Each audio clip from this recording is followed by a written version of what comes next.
country, and we need to do that actively. And we should not be simply guided by the current figures, because the tourist flow is going to continue growing, and that is why I need to suggest that we should expand the program for concessional lending to hotel projects, especially the most in-demand segment, those hotels that have either 3 or 4 stars. We need to include in that program the construction of all-year amusement parks, water parks, ski resorts. I know businesses are involved in implementing such projects in Crimea, the Russian Far East, Siberia, the Caucasus, and the south and central part of Russia, and we will continue to support these projects. Right now, we see an expansion of recreation in modular portable hotels and cottages and so-called glampings. Last year, we allocated 4.2 billion rubles for the construction of such modular hotels, helping 174 projects in 20 regions across the country.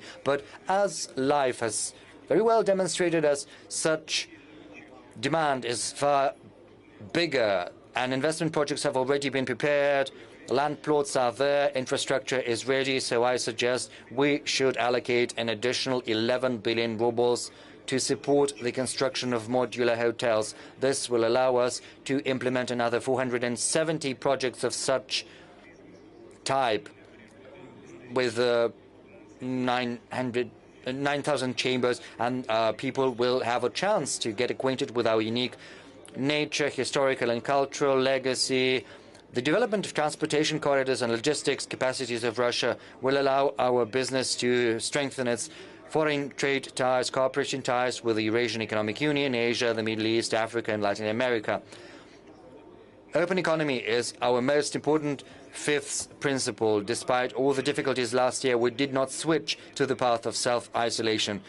Rather, we expanded contacts with reliable and responsible partners in those countries and regions that act as the drivers of the world economy as of now. And I would like to emphasize that these are the markets of the future, and everyone understands that full well.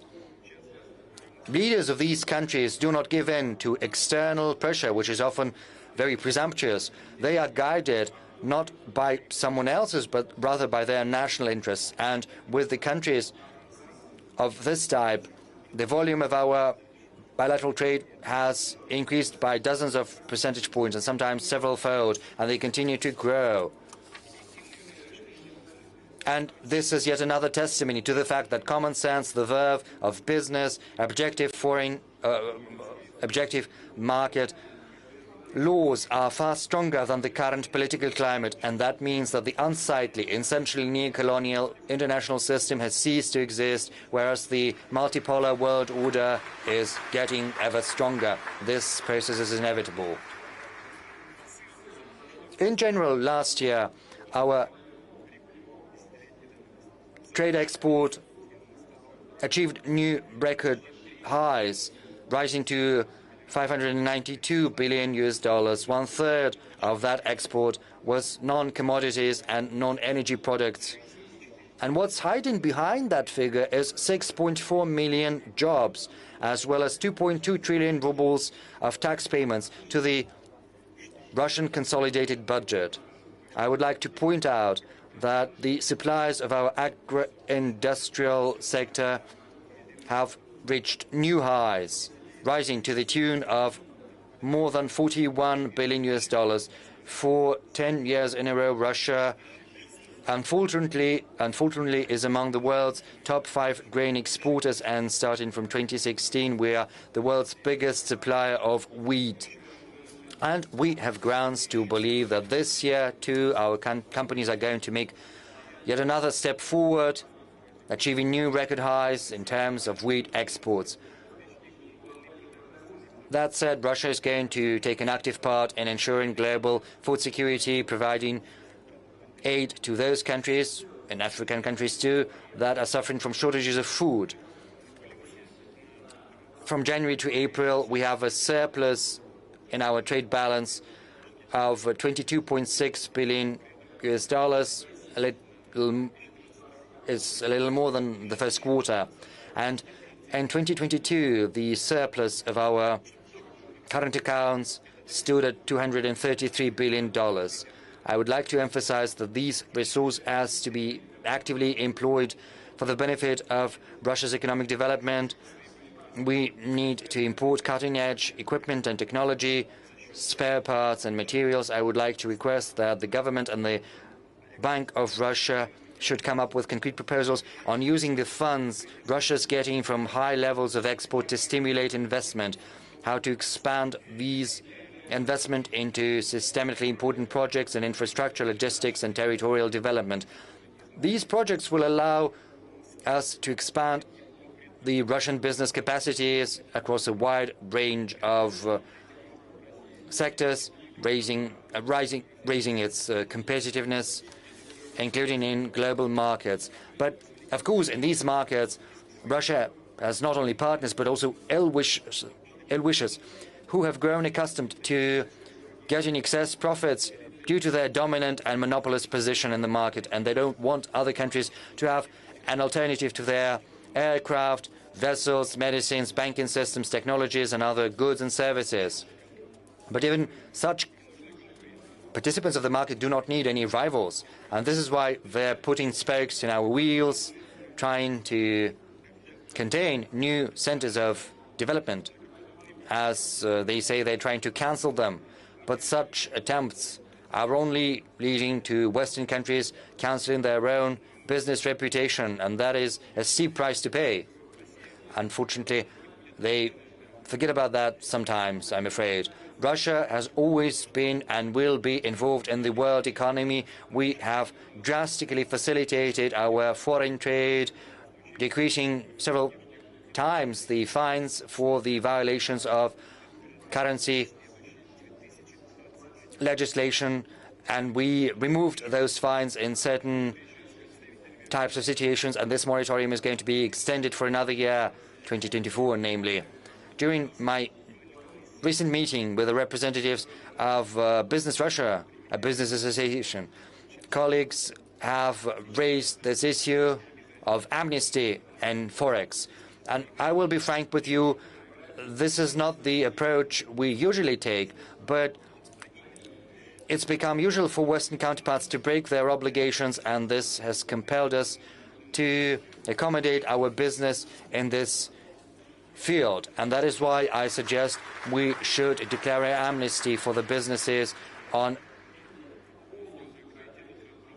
forced Forex violations, which happened during the moratorium. And we have to close this issue so that it will be impossible to bring business to account retroactively. We are also accelerated the reimbursement of VAT for export products. Right now it's 8 days instead of 3 months. We are working together with foreign partners to create new mechanisms for cross-border payments. We are facilitating the opening of bank accounts for foreign companies in Russia. Sometimes personal presence is not going to be required. Of course, all the norms of the anti-money laundering legislation have to be respected. We have also achieved great progress in using national currencies in foreign trade. And this is a very big topic because 90% of our settlements with the countries of the Eurasian Economic Union are in rubles, and more than 80% of our settlements in China are denominated in rubles and renminbi. We're also developing our trade in national currencies with other countries. Our priorities include BRICS countries and the SCO. We have a whole range of tools to support our foreign trade in agriculture, in industry, in other sectors. These tools are scheduled to work for a very long time, and we're going to extend this program to 2030.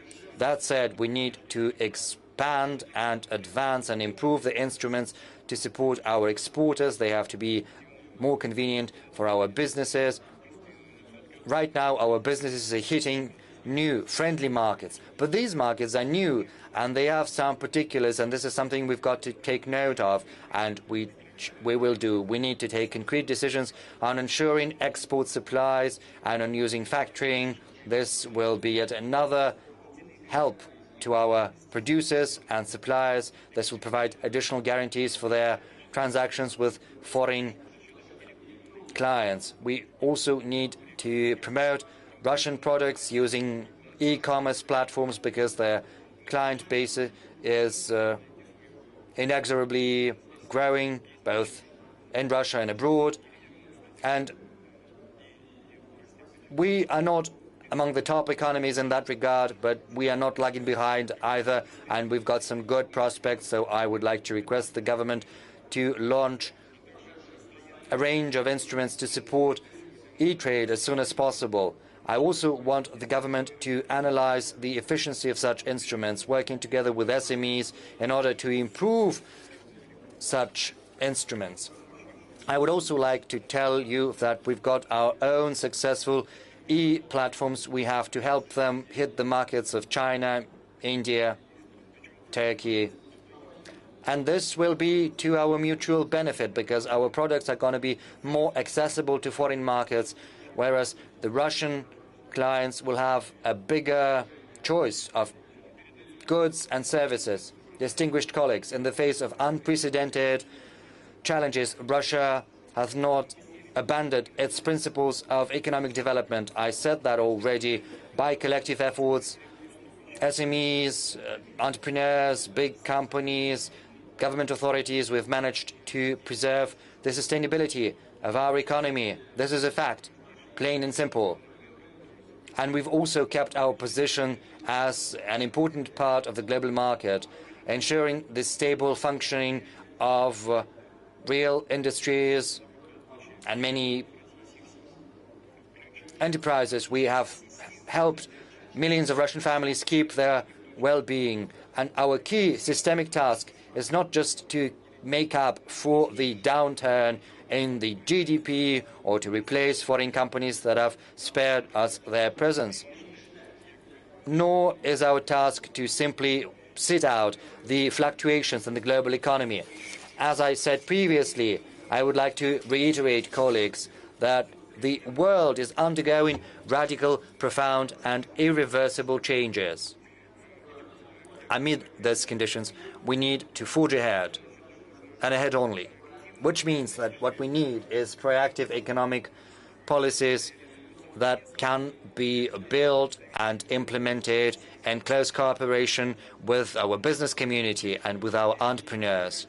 Basically, I refer to transition to a completely new level of development. I'm talking about a sovereign economy that is not simply responding to market conditions, taking account of demand. It is an economy that shapes this demand. Such a supply economy, as it is often dubbed, implies a large-scale increase in production capacities and also in services. It implies strengthening of the infrastructure, acquisition of cutting-edge technology, creation of new industrial capacities, in particular along the avenues where we have not yet fully realized our potential. But we have that potential. We need to tap scientific, creative potential. Such a model of supply economy requires several tasks to be addressed. I have already spoken about record lows of unemployment rates in Russia. This is something to take pride in. But this achievement has the reverse side too.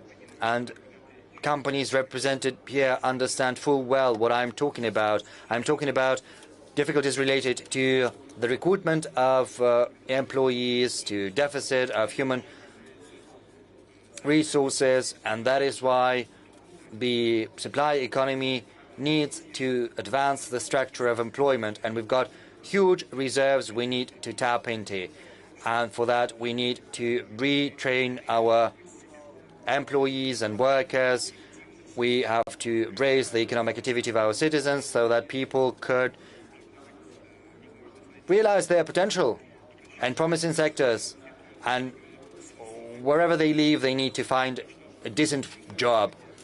I would like to draw the attention of the government to the situation of those regions where unemployment rates are high, even though generally unemployment rates are very low. Still, there are regions where these rates are high, so we need to provide people with more opportunities and information technologies. We also have to expand competences in remote work. Next year already, federal support will be provided to regions with limited budget resources. No fewer than 10 such projects are going to be launched. A case in point, this is just an example. It's School 21, organized by Sber. I can't but applaud similar projects. Moving on, we need to make sure our higher and professional schools are oriented towards results, namely successful employment of its graduates.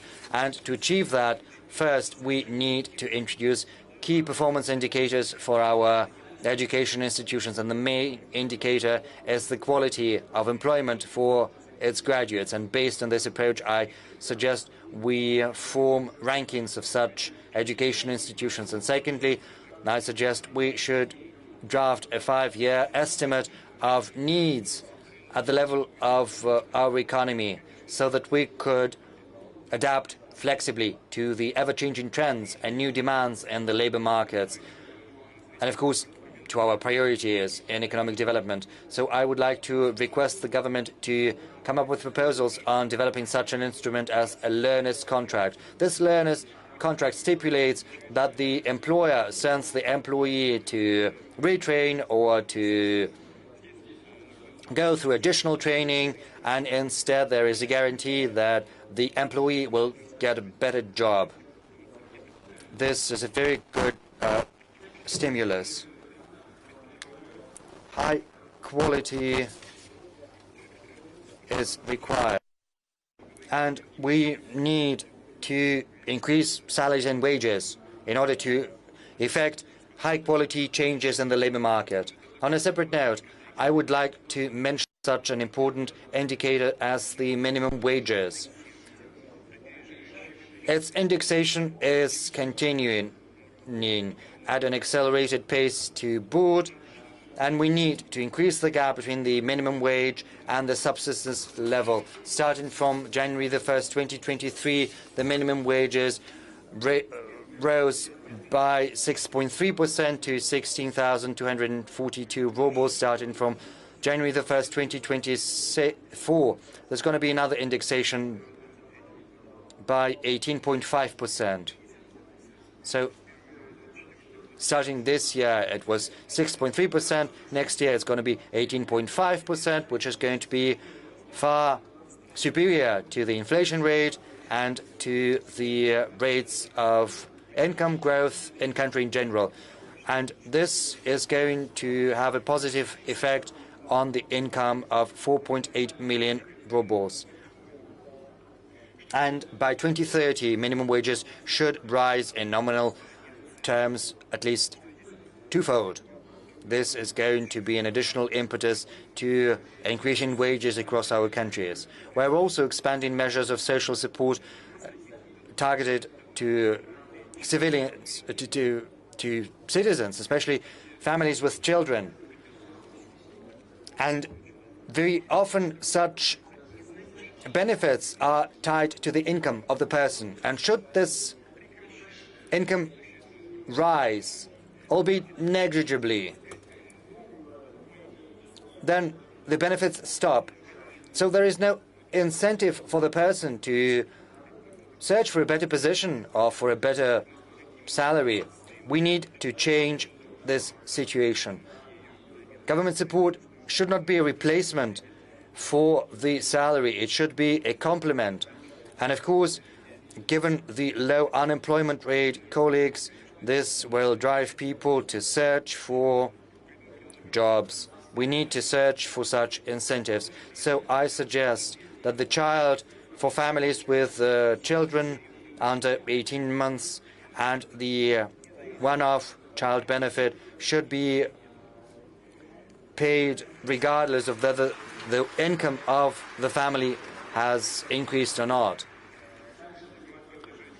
Furthermore, I propose supporting citizens who are caring for children with disabilities. Right now, they're only entitled to a benefit if they do not work. So there is no other source of income. So if they want to have a side job, they cannot do that because otherwise they will lose the benefit. And we need to remove these restrictions.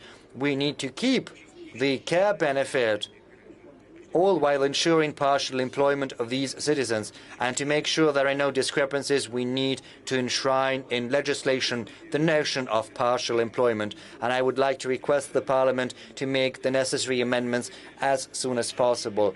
Another important avenue for economic development is the expansion of entrepreneurial activity, because small and medium enterprises in Russia employ more than 28 million people. Starting from 2022, the number of self-employed doubled, rising to 7.6 million people. We need to support people who want to make business and are only taking their first steps, especially as part of the social contract, which is used for launching one's own business or having a household plot.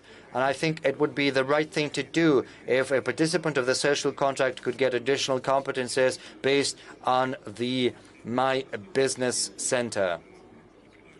Of course, the government is going to pay for that. During one of the last forums, I proposed launching an umbrella mechanism for lending to SMEs. I talk about special guarantees from the SME corporations if the entrepreneurs do not have the collateral to get a credit. This mechanism is working across the regions. More than 39,000 credits have already been issued to the tune of 350 rubles. This is a good mechanism. In 2022, as compared to 22, the number of credits with underwriting for manufacturing companies increased 7 times, and 46 times for entrepreneurs in the IT sector. And of course, the demand is much bigger in industry, tourism, and information technologies, so I suggest we should expand this resource and extend the mechanism for umbrella underwriting mechanisms until 2030. And I would also like to instruct the government to set the target limits. Mr. Silvanov, I'm not talking about concrete limits, but I would like to ask you to work this through, because this is a real mechanism which helps us with the lending.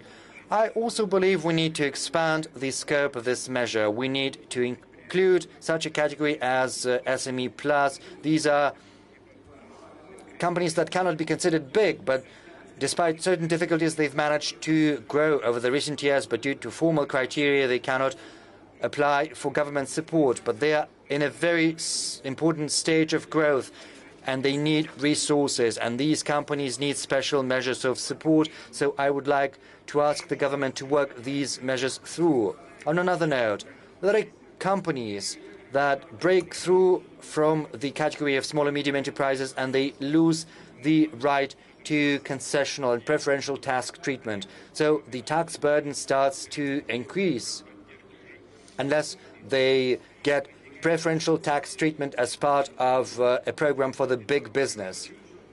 I'm not going to say anything new, but we see a situation where there are not that many incentives to grow, to go into a new weight category, because that's simply unprofitable. So by hook and crook, companies are trying to stay in the SME sector. Sometimes they resort to fragmenting their businesses in order to keep the tax benefits, the tax service sees all of that. I don't know, Mr. President, whether that happens in Algeria, but this has been happening in Russia for many years now. I think people are the same everywhere. They will always find a way out of the situation the government has put them into if there are real restrictions on growth. But what I'm talking about are the realities of our today's life. So in that sense, there's no point in trying to catch anyone red-handed. What we need to do is to stimulate growth, removing barriers in the way of the businesses' growth. We need to help them grow stronger, create new jobs, and we need to set the stage for a smooth transition to new categories for businesses. I would like to ask the government to come up with proposals on this subject early next year, and that should include a special transition preferential tax treatment for them. Another important measure to support entrepreneurship is related to restrictions on inspections and other oversight mechanisms. Last year, we introduced a moratorium on scheduled inspections on all Russian businesses. Then it was extended for the current year of 2023.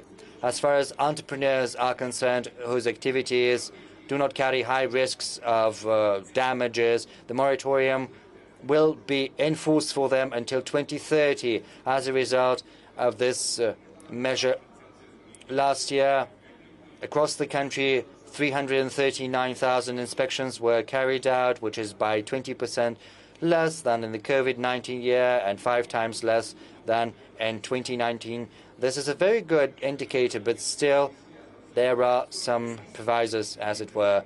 I'm going to talk about that. If the businesses are not related to high risks of dealing damage to the environment or to citizens, then they should not be subject to inspections at all, either scheduled or extraordinary inspections. Preventive measures will suffice. Mr. President, these are the decisions we arrive at based on our cooperation with the business. I'm sorry that I'm taking so much time, but maybe this will be of some use to you to get acquainted with our business practices.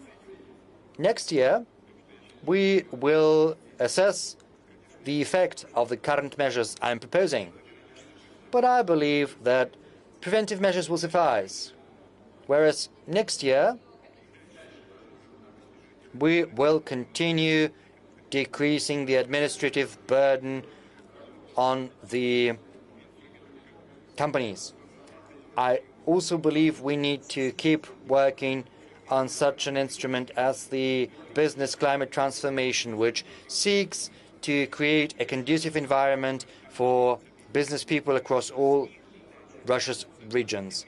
We have already fostered contacts with the business associations, and at their initiative, we introduce amendments to the legislative framework. This year, we've updated roadmaps in industrial construction, export, corporate management. In the near future, I would like to ask you to do the same for urban planning, high-tech, and AI, as well as in tourism and intellectual property.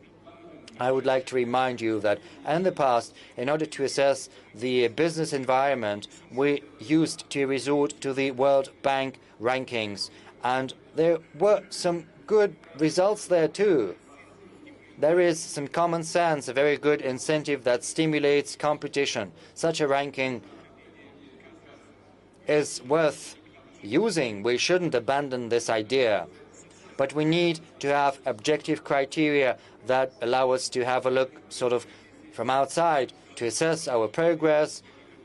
That is why I instruct the government to work together with business associations and the Strategic Initiatives Agency to come up with the Russian domestic model for key targets at the national level, using the best practices from across the world to go step by step and to implement this model in practice at the regional and national level. Of course, the most important criterion from the point of view of the business community is the improvement of legal application and decriminalization of our penal legislation. We need to remove blurred formulas in the legislative framework and the so-called elastic articles. We need to bring to a minimum the number of cases when investigations disrupt enterprises and lead to collapse of these companies. I spoke about that on many occasions, but I would like to remind the business community and assure you that we are not abandoning this project. We're going to keep at it. A year ago, I floated a number of initiatives in this field. Many of them have become laws. Some are currently under discussion in the government. in the parliament, it's hard to find a compromise, but I would like to ask colleagues not to drag their feet and to provide us with some outcome decisions. A number of proposals I would like to make based on my meeting with the Russian Union of Industrialists and Entrepreneurs and with Business Russia. I'm talking about those norms of penal legislation that either simply overlap with the Code of Administrative Offences or are no longer valid. For more than 10 years, we're not resorting to the thresholds for significant and very significant property damage that is not related to theft and related to copyright and related rights, because right now foreign companies refuse to supply their software and other services. So I think these thresholds have to be doubled at the very minimum. And the same goes to economic crimes.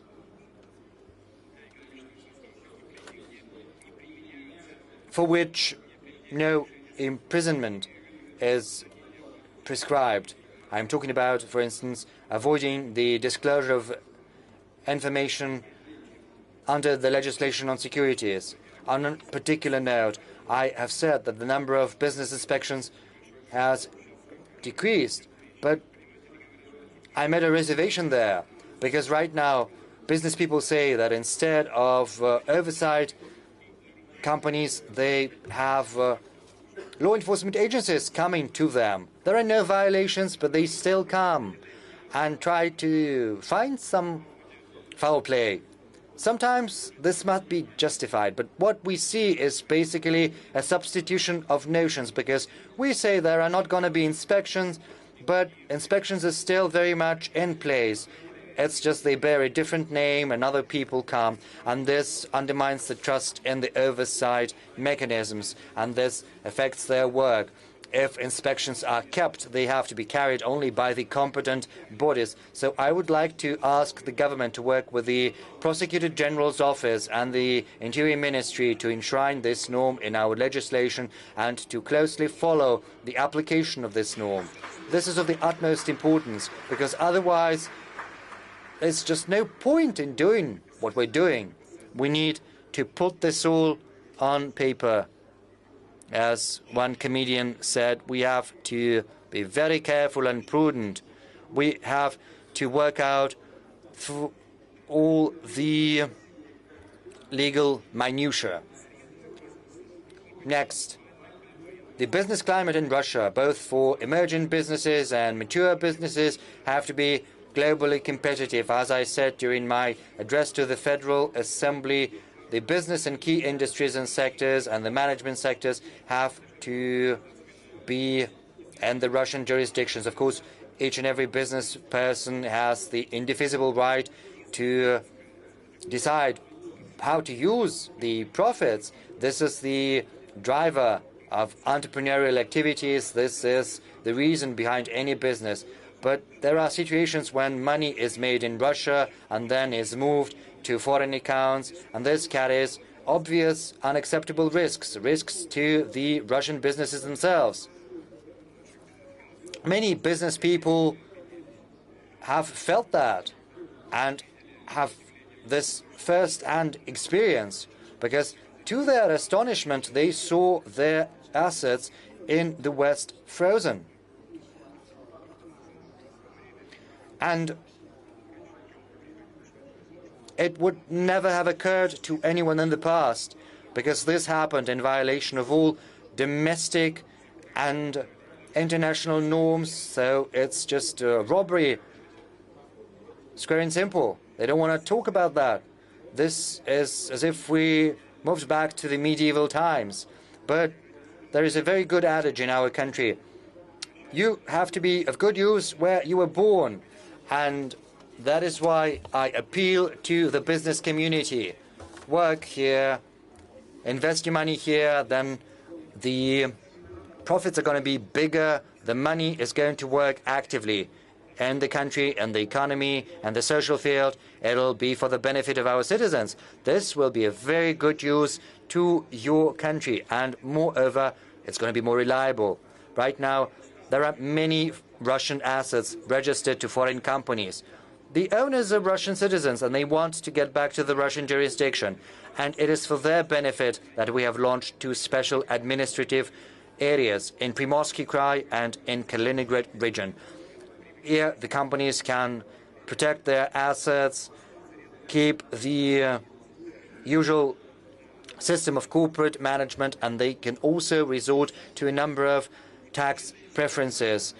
And I know that not everyone has taken advantage of this opportunity. There are different reasons. Some couldn't get the legal or accounting services abroad, and some cases there is unwillingness and reluctance on the foreign partners' side to provide the necessary documents or information. So this is sabotage. They don't want to release our assets and our entrepreneurs. So I would like to ask the government to work with the business community to accelerate the return of Russian assets in key industries to the Russian jurisdiction. In particular, the procedure should be facilitated for transferring business from other countries to Russia and to special administrative areas, especially in those cases when such a transfer is blocked by the foreign side, and sometimes it's just not stipulated in their legislation, and this has to be done by December this year. At the same time, we've got to launch a mechanism to protect the rights of Russian citizens and legal entities, especially if these are foreign companies, but the ownership is organized through foreign shell companies or front companies. You know, sometimes someone wires money from one offshore account to another. The new owners and beneficiaries appear, and then they are protected by more offshore accounts. Frankly, when you look at that, you come to pity them because they put their foot in it, you know. They got trapped. So we have to think how to help them. It might seem these are personal difficulties because it's the consequences of your personal decisions. But the thing is, these are companies and people who work in Russia, and these companies give jobs to our citizens. Investment is produced here. So we have to help the owners of such businesses. We have to give them a place in the Russian jurisdiction. I'll be frank and straightforward. We have to help them. Distinguished colleagues, another key avenue for the supply economy is related to investment growth. We need to ensure a greater inflow of investment into industries, priority industries. This year, the level of investment should rise to no less than 2 trillion rubles. By 2030. It has to increase fivefold up to 10 trillion rubles. We have already come up with a whole range of tools. Agreements on the protection and promotion of investments, special investment contracts, the Industrial Development Fund, and industrial mortgage. At the end of February, we've launched the so-called cluster investment platform, and the participants can get concessional lending at a rate lower than the central bank's key rate, to the tune of up to 100 billion rubles. The underwriting is provided by VEB. Subsidies is provided to R&D, especially in modern technologies. The emphasis is on upscaling the production.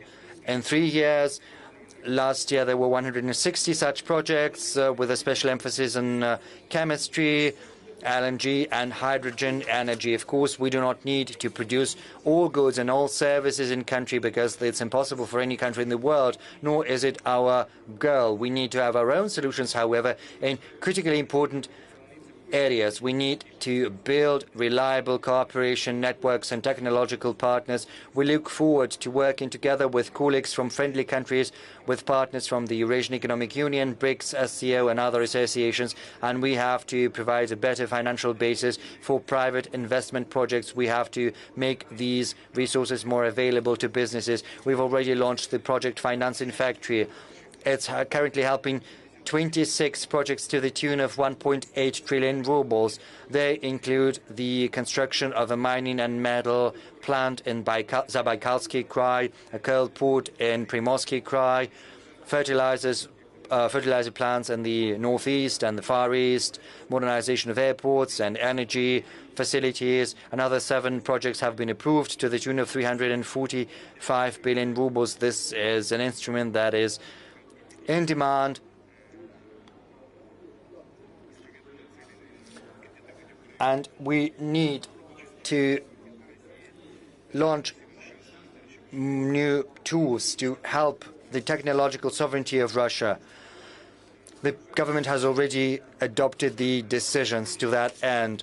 We are going to launch an umbrella guarantee program under the VEB aegis to the tune of 200 rubles. According to our estimates, this will allow us to decrease the rate for investment credits by 1.5 percentage points.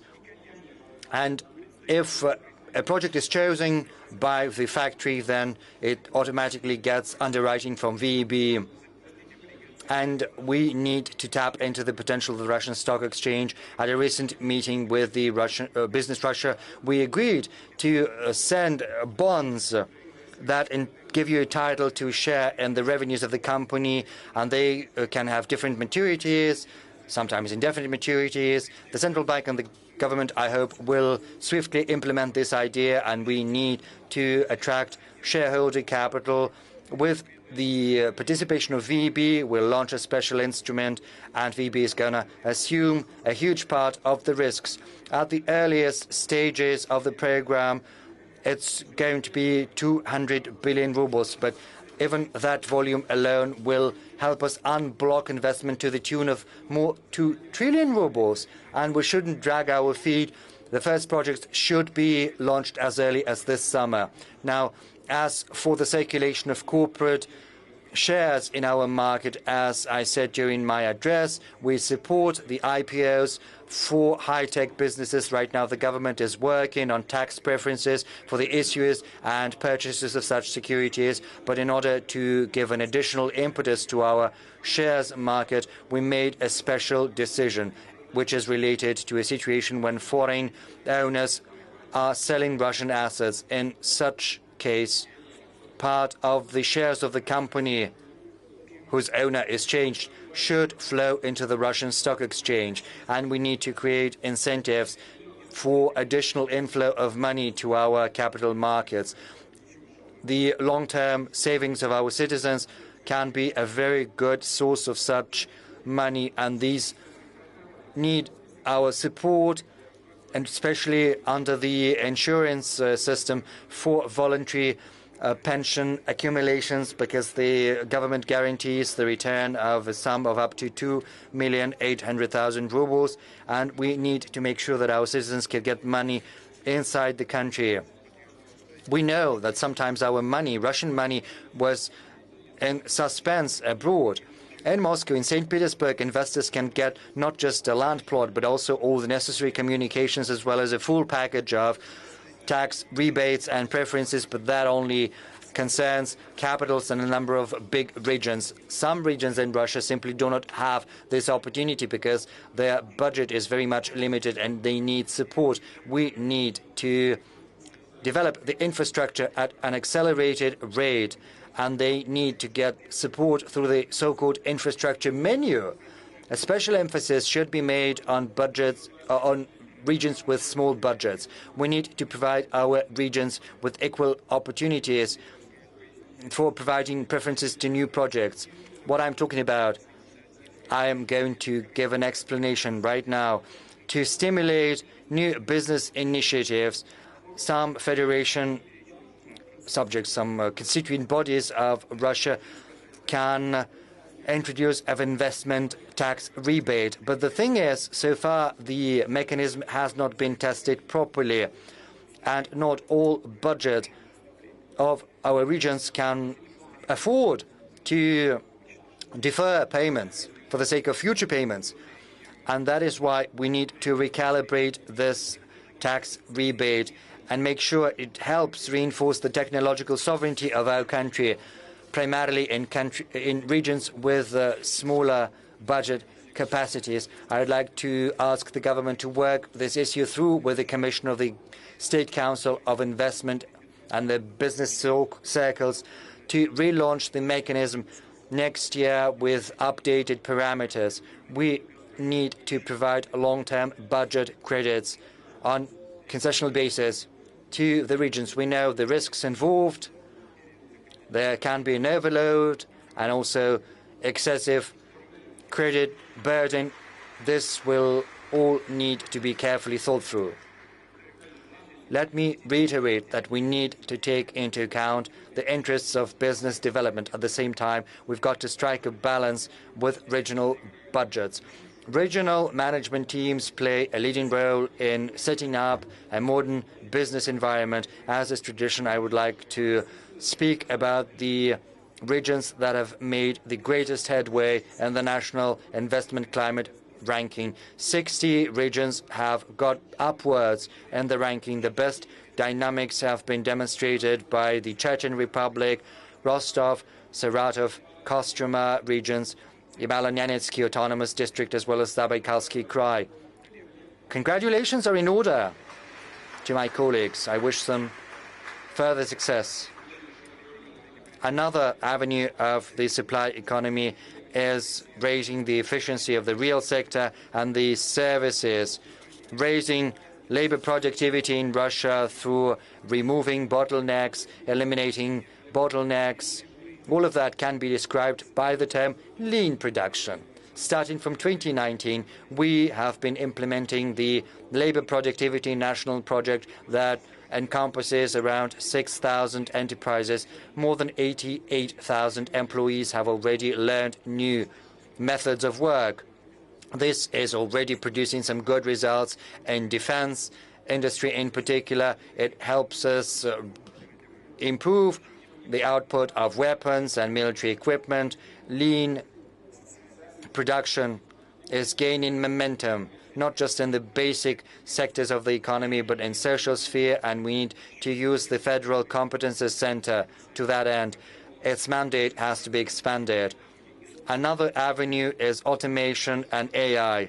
Due to objective demographic processes, Russia will see a decrease of supply in the labor market, and that is why we need to raise the rate of automation in manufacturing, mining, agriculture, transport, logistics, trade, and other fields. Russia has a great potential as well as its own efficient domestic solutions. Just recently, KAMAZ unmanned vehicles were launched in the federal highway Neva, and in Moscow there are unmanned taxis launched by Yandex, but these are singular examples. We need to implement these technologies on a mass basis. In November last year, we talked about introducing industrial robots, and we agreed that the government would adopt the decision by July the 1st, and I urge you to strictly abide by this deadline. Another important issue is the data-driven management. This approach has to be adopted ubiquitously in transport, communications, medicine, education, and administration, and so on and so forth. We need to use this groundwork. We need to use Russian-grown software in big data, launch projects in AI, and of course we need to reinforce our information security, and we have to make sure that the data circulation does not damage our national security or the interests of our citizens. We have already agreed on concrete proposals to that end with my colleagues. Of course, we are somewhat lagging behind. We have to catch up and keep abreast of the process. Very soon, I will listen to the report by the government on this subject. On a regular basis, we consider the introduction of new technological solutions in the Russian economy. We hold a yearly conference on AI. Starting this year, we are launching a new special platform which is entitled the Future Technology Forum. On a yearly basis, this will serve as a platform to talk about the cutting-edge technological discoveries. Companies, regions, research teams will present their discoveries, share experience, and latest solutions. The first forum is going to be held in July, so very soon they will talk about promising ideas and calculations and data transfer. I invite all of you to participate. Technological changes are happening at a breakneck speed. To be efficient, we need to automate production processes on the scale of whole markets. And we've got some very good working platforms in Russia that are in case in point. I refer to Yandex, especially in taxi, also the automatic lending in Sber, and the e-commerce platform of Ozon. But more industries, more institutions have to be covered by these initiatives. And when we build the techno-economics of the future, this should be economics with the institutions that are based on completely new technological principles. This platform principle with regard to data management is actively introduced at the Russian government and across the regions. And in terms of this digital public administration, we are one of the world leaders. This is a fact. We've got to reinforce our positions and move forward. Dear friends, the format of our discussion prevents me from broaching all the issues related to supply economy. I hope that I'm afraid I've already exhausted you, but I have to tell you that the Russian government is charged with working in detail on each and every aspect I've just enumerated. One of the key indicators we are guided by is the inflation rate. We need to secure high growth rate while keeping the price dynamics close to the target of 4%. As you are aware, the Bank of Russia says that by the end of the year, the inflation rate might rise to around 4 to 5%, but containing the price hikes is not just the mandate of the Bank of Russia, because the government has to help by stimulating supply. And it's important to raise the efficiency and the profitability of government and public expenditure. Our policy aimed at supply economy, also at raising the efficiency of budget expenditure. These are the priorities upon which our federal budget for the next 3 years is going to be based, and we are going to talk about that in July at the Council on Strategic Development in great detail. On a particular basis, I would like to say that we said a lot about supply economy, and when there is a supply, we need demand. And the expansion of Russia's economic capacities and its potential have to be directly linked to raising the welfare of our citizens. And this is the very embodiment of economic growth. And I will conclude here by what I began with. I'm not just talking about keeping low inflation and high employment rate. We need to make sure that the incomes of our citizens rise at an accelerated pace. The Russian economy has to be an economy of high salaries, with new requirements for professional education, with higher labor productivity based on automation and new management systems. This should be an economy with high-quality modern jobs and labor conditions. I know that many, well, at least some, believe that high price of labor decreases the global competitiveness of the country. In the past, this view was justified, but it's becoming obsolete, if not so already, because it does not take into account the realities of today, let alone tomorrow, because high-tech is the future of the economy. And it's impossible to achieve high technology by using low-qualified labor. And if it's high-qualified labor, then it should get the proper remuneration. And only there where we have big salaries and professionals will we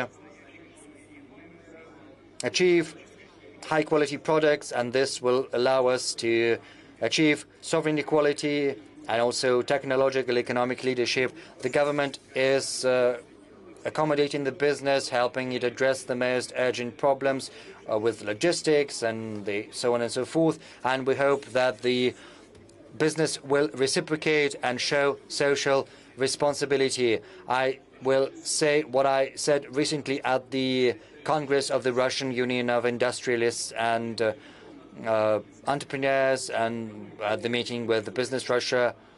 We will help those businesses who have long-term plans intended to reinforce technology, industrial and agrarian sovereignty of our country. We will help those who invest money into Russia, who are not trying to pump money out of Russia, those who invest into infrastructure, environmental projects, territories and cities. Russian government support measures have to be tied to raising salaries, improving labor conditions, expanding social packages for the employees, and I would like to ask the government to pay its utmost attention to this issue. Currently, Russia has a very tight-packed and ambitious economic agenda.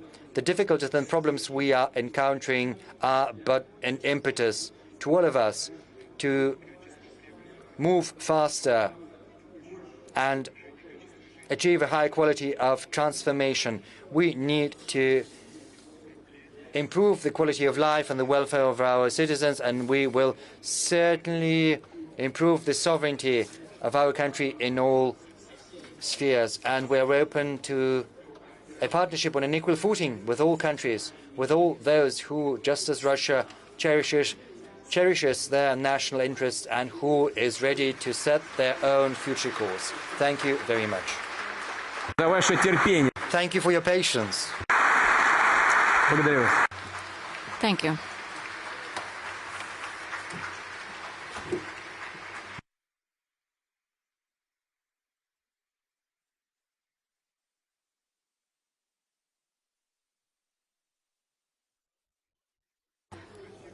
Vladimir Vladimirovich, thank you very much for this speech. And before I pass the floor to the President of Algeria, I would like to ask you several questions. You were speaking about a variety of topics. You provided facts and figures, and you have demonstrated how Russia has been developing under these quite difficult circumstances, and we have heard about its focus and how the Russian economy is developing. Everything has been quite positive, and this is amazing. Amazing because all this is happening during the international tension and the conflict around Ukraine and the continued armed activities there. We all are aware how important your assessment is. What is happening to the troops in that conflict? We see that in London and in Washington, they keep talking about the Ukrainian counteroffensive. And it is obvious that it hasn't been what the West was expecting. I have read a lot about this counteroffensive, and the Ukrainians have been proud about certain successful results of this assault. But, you know, Mr. President, all this is happening before they reach the first line of defense. So it means that this defense line hasn't been broken. And we see that all the Ukrainian troops have been eliminated before the real combat began. They say that Ukraine has over 60,000 armed forces, and they are preparing for quite serious activities there. Can you please comment on this?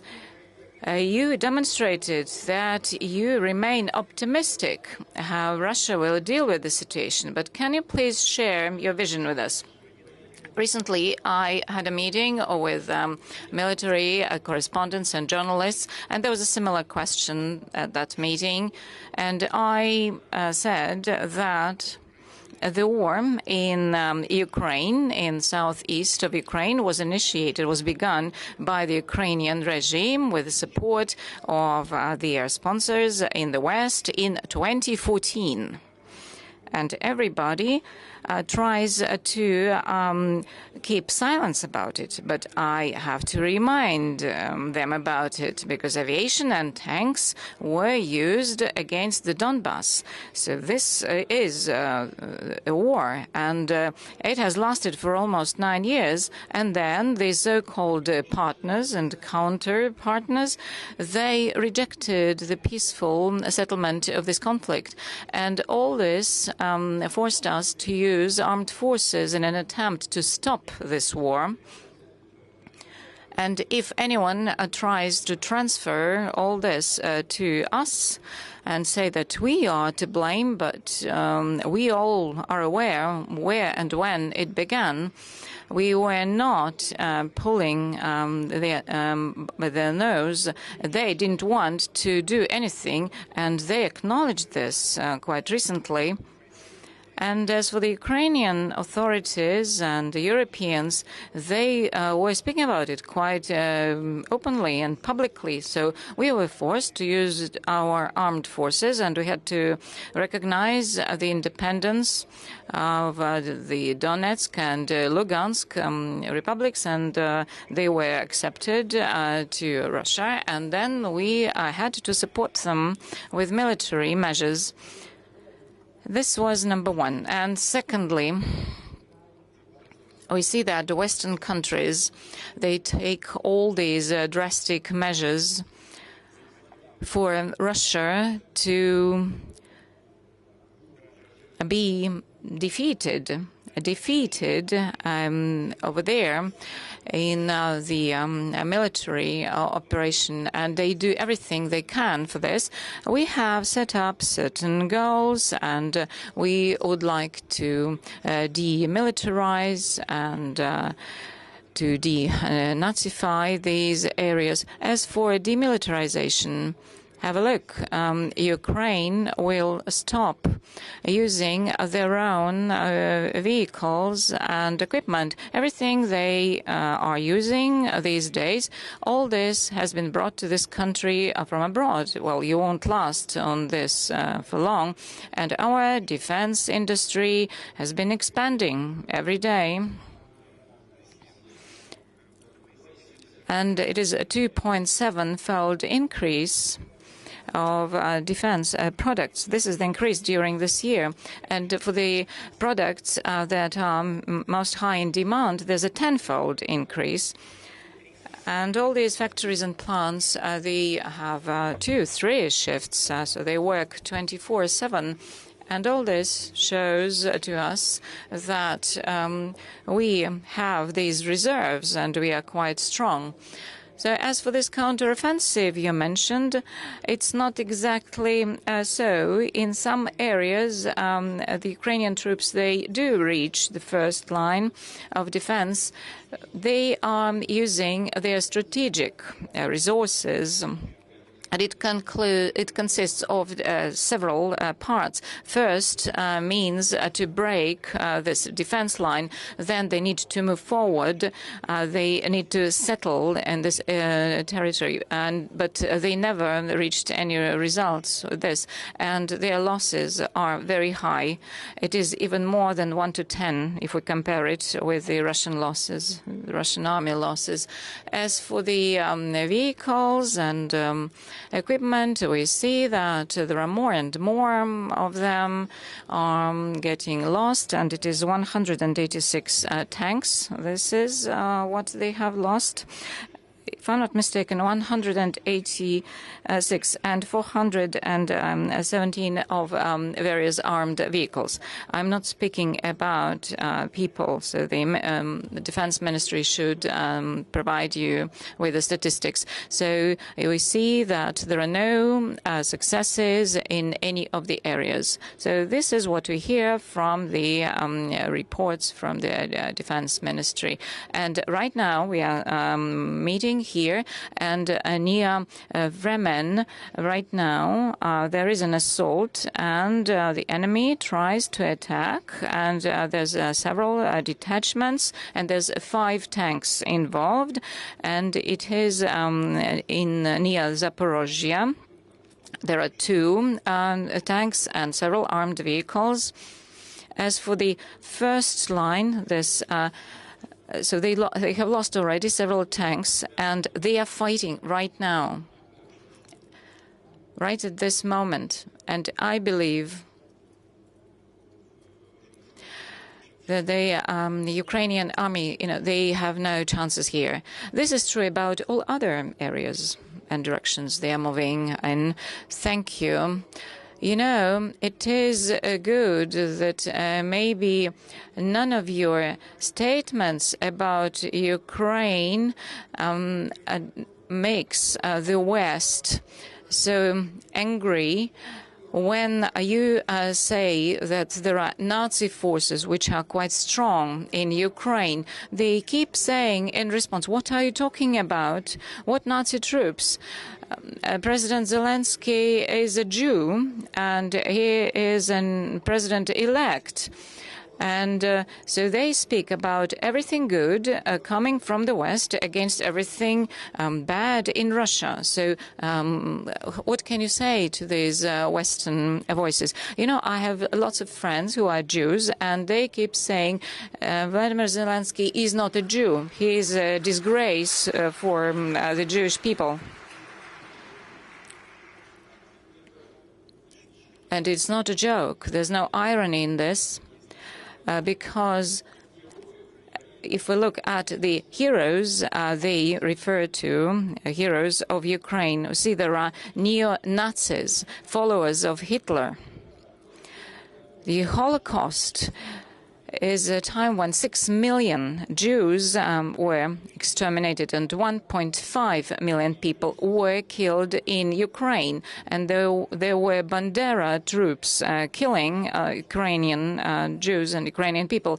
I expected you to ask me this question, and yesterday, before going to bed, I asked to send some materials to me. I called my office in Moscow. I was here in St. Petersburg already.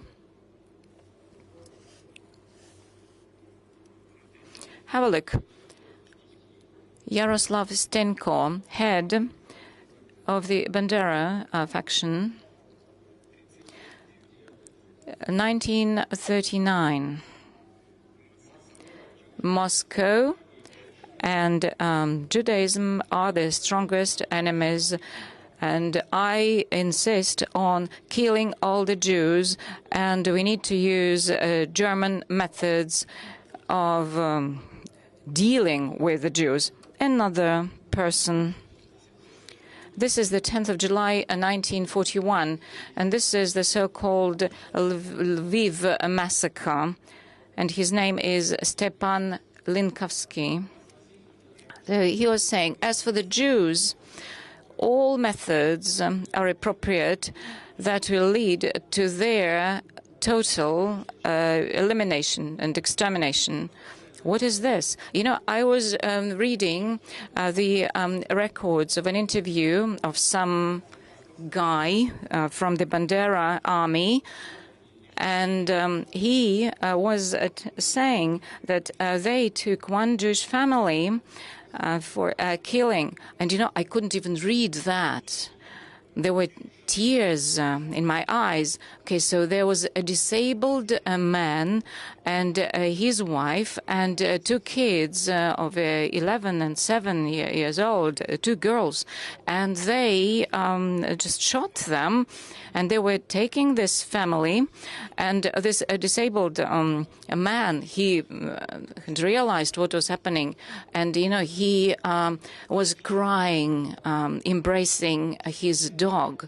So, and they killed them all. Can you imagine those 2 girls, 11 and 7-year-old? 1.5 million Jews were killed there. And I'm not even speaking about Russians and the Poles.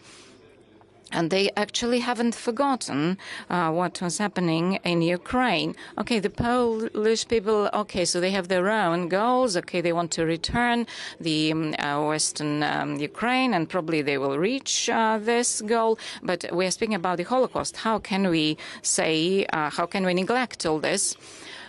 I would like to apologize to Your Excellency, President Abdelmadjid Tebboune, but I knew that you would ask me this, and I would like to repeat it. So when I was going to bed yesterday, I asked not only to send me these details, but also to provide me some specific examples. Okay, we keep saying Bandera, so all these anti-Semitic activities, but nobody wants to listen to this because President Zelensky is a Jew. He's protecting all these neo-Nazis. I was talking with journalists. Okay, the monument to Lenin, okay, it was removed. All right, but why did you put a statue of a Nazi activist onto the same pedestal? Dmitry Sergeyevich, I was asking you to prepare some material for me. So is it available? Dmitry, can you hear me? Can we view it? September of 1941, Babi Yar, close to Kiev. During 2 days, 30,000 Jews were shot there, and the Ukrainian Nazis were involved in this. And the Bukovina Kuren, this part of this army, was actively involved in this, and this was their supplementary police forces. And these police forces from local citizens, they were doing all this dirty work. 1942, the Ukrainian Nazis were acting in Belarus, and a symbol of their terrible crimes was the village of Khatin. At that time, the Ukrainian police forces from the same battalion, they brought 179 residents of this village, and they burned them alive. Old men, children, women. They were trying to escape, and they were just killing them with the machine guns. And at the end of the war, there were over 10,000 Bandera troops in Belarus, and it took a while to remove them from there. In spring of 1943, in the area of Volyn, there were several shocking events. At night, the gang of Ukrainian Nazis killed residents of several villages, and they were using axes and scythes, and so they killed in one village almost 180 people, and there were over 50 children from 1 year to 9. So these shocking events, they were reflected in the teaching of Andrei Melnik and Stepan Bandera, even before the war, because they were striving for an ethnically cleansed country, and they were speaking about one party, one nation, and one leader. And in the central square of Lviv, Stepan Bandera was announcing the establishment of this new independent country. And he was saying that the Ukrainian state will be cooperating with Germany, now under the leadership of Hitler, who is helping this this area to remove the Russian occupation. And that was the day when these pogroms began. And in July of 1943, these gangs of neo-Nazis, they attacked over 70 villages, and their cruelty and sadistic approaches remain shocking. So women were stabbed, and they hammered babies. And in one of the villages, the Goshkevich brothers, who were trying to inform partisans, they were gutted, and this was really terrible. And in 1943, 1944, the Bandera army killed from 80 to 100 Polish citizens, and only when the Russian army came here, so they were punished and removed from this area. So we have shown you who was Stepan Bandera and his associates, and they claim that he is a hero of Ukraine. So this is the person who has been protected by the Ukrainian government, and they follow and protect this ideology. We cannot but fight this ideology. Russia suffered greatly in the Second World War, and our losses were the biggest among all countries.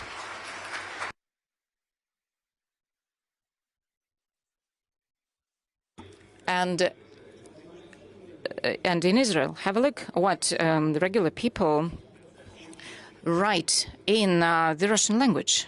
Just check it out, and you will see what the opinion of Jewish people is. So this is definitely neo-Nazism. How else can we call it? So we have the right to consider this goal of denazification is one of the major ones. Thank you very much, Mr. President. I would like to make a comment. Mr. Zelensky, during his brightful career, so he spent some time in Moscow as well, and he was acting on Channel 1 of Russian television. And I was speaking to those people who worked with him, and at that time, no one remembers that he was viewing himself as a Jew. Okay, he is Jewish by origin, but, you know, in the Soviet Union, during the last years of Stalin, there were people like Kaganovich in the government. Okay, their relatives and their wives were Jews, and and in the security service there were generals who were Jews. So, but at the same time, no one would doubt that, okay, there was anti-Semitism during the Stalin time. So it's not an argument if there's someone with Jewish blood in their veins, that their regime cannot be anti-Semitic by nature. I believe that this is definitely not a serious argument. And now I would like to ask Your Excellency, President of Algeria, to share your wisdom with us.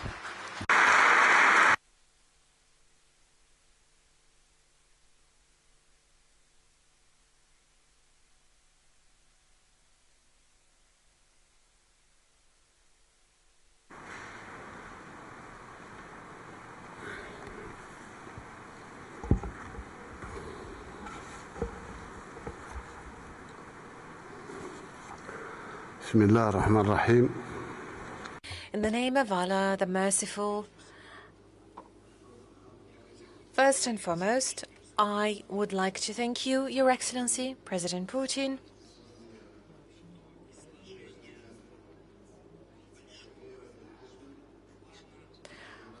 for the plan and the vision for development of the Russian Federation that you just shared with us, and we wish you every success in implementation of this ambitious program.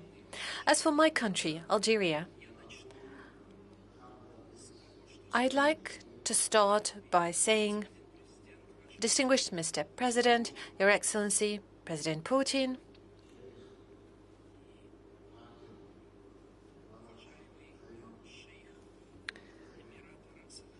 and His Highness Sheikh of the Emirate of Ras Al Khaimah, dear ladies and gentlemen, at the beginning of my speech, I would like to express my deep gratitude to His Excellency, President Putin, who invited me to participate in this very important forum that is taking place here in the beautiful city of St. Petersburg, the city that is world-renowned with its culture, art, and its glorious history. This is a city that is representative of the whole history of the Russian people.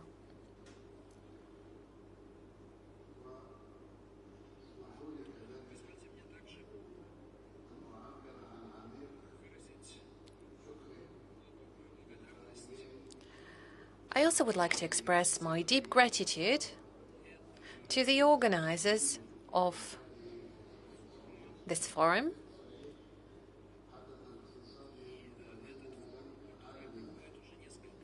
St. Petersburg Forum has been regularly conducted for many years and is acknowledged and respected all around the world. This is a major event, and right now the role of the forum is becoming increasingly important in a situation of growing challenges that are being accumulated and are being faced by many peoples.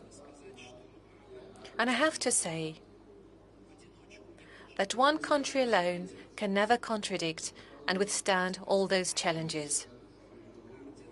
Those challenges require adequate coordination of effort by the whole global community.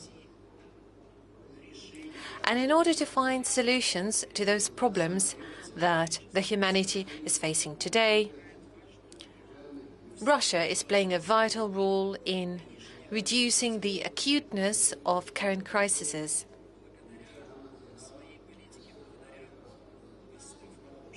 Thanks to the current policies regarding the grain deals, the grain supplies that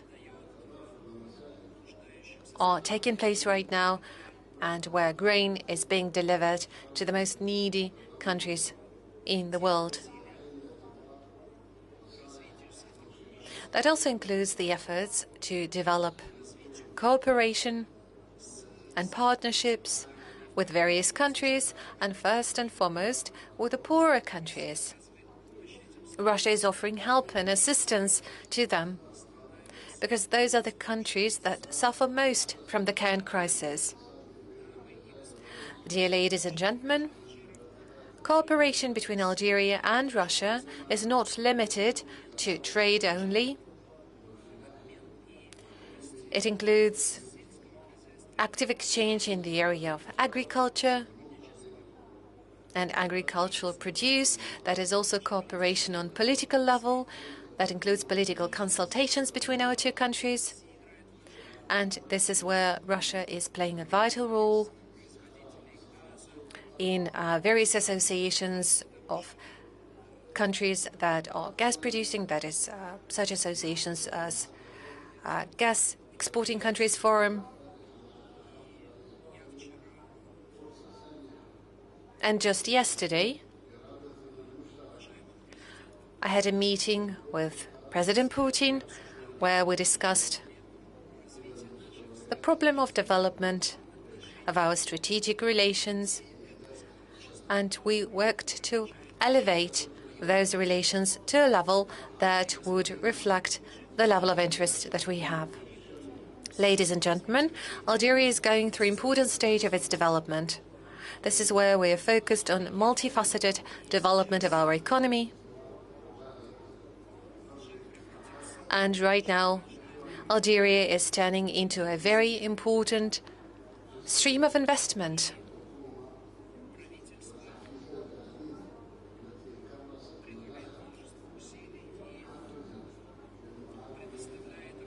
Algerian government is being active on that by providing subsidies and various preferences to attract investments to our country.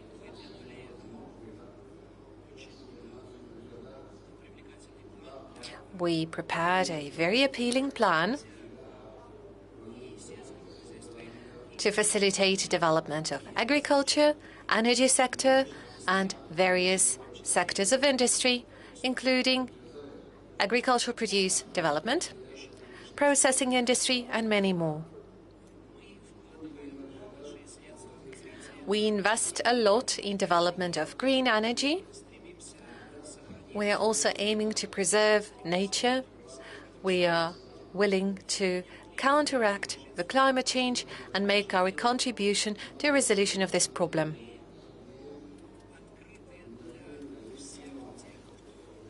We're open for everyone who is willing to support our effort to create favorable conditions for investment.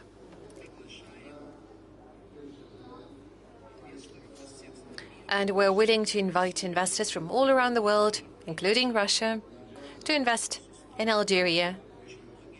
And we're willing to create a lot of preferences for them.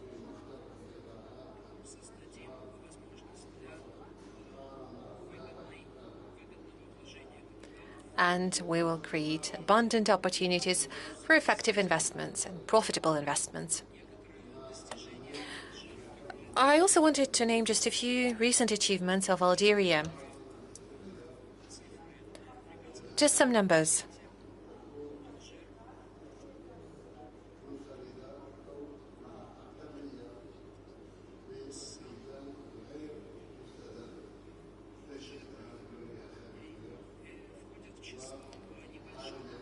Algeria is included in a relatively small group of countries that have virtually zero debt, or zero state debt. And the GDP growth rates in our country amount to 4.3%. And this is much higher than the growth rates demonstrated by the neighboring countries. And this growth rate is set to evolve further.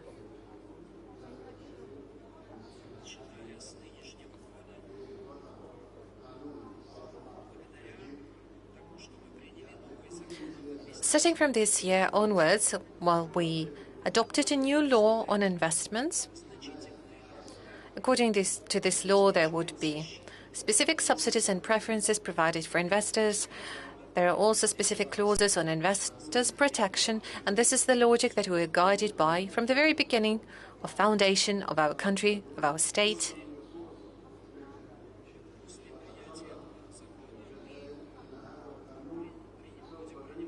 And once this law is adopted, we're going to follow up with a whole number of practical measures. Many of them are implemented already, and those are the measures that will remain in force for 10 years to attract investors and to make sure that they feel safe and secure about their investments. I wouldn't really want to take too much of your time. Definitely, Algerian economy is not comparable in size to the Russian economy. And I thank you for the invitation to participate at St. Petersburg International Economic Forum. I express my gratitude to President Putin, and I thank you for your attention. Thank you very much, and the best of luck to you. Let the peace be with you.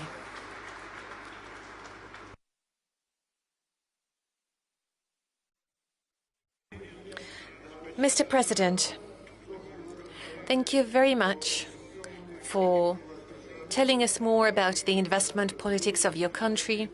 You've been in power since 2019. You're the 6th president of Algeria, and you're doing a lot to boost and develop the economy of your country. But I also have to say a few words on your country. You have a very special tradition of being independent and fighting against colonialism. As a result of this struggle, Algeria became to be an independent sovereign state. Today, there is colossal pressure imposed against Algeria. They attempt to force you to join sanctions imposed against Russia in one way or another. You're being forced not to cooperate with Russia, or at least not to purchase Russian weapons. What is your response to this pressure?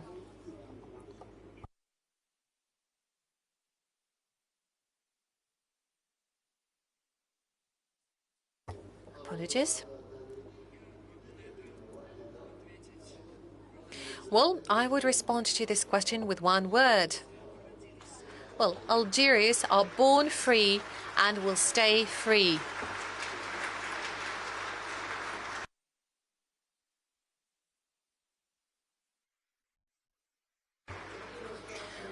Well, I would say that is indeed an exhaustive answer.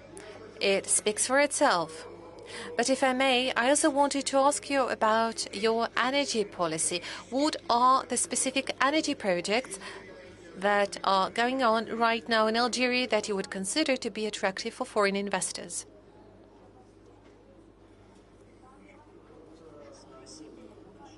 Thank you very much for your question. The new law on energy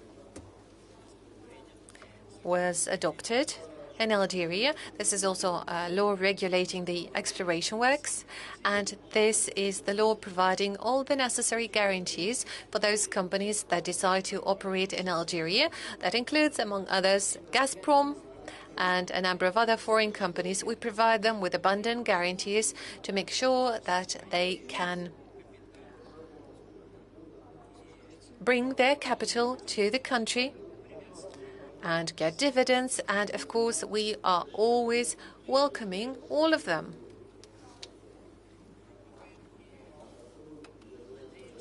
We work hard to create attractive and favorable terms for them, and the current population of Algeria is around 60 million people.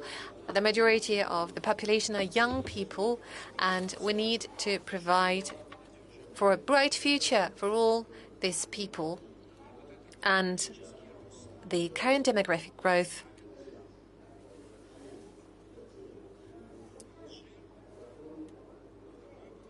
is putting Algeria in a position where by 2030 the population would amount to more than 60 million people, which means that we will have to provide more and more energy. We will need more and more oil and gas. Right now, Algeria is exporting both oil and gas, more gas though, and there are plans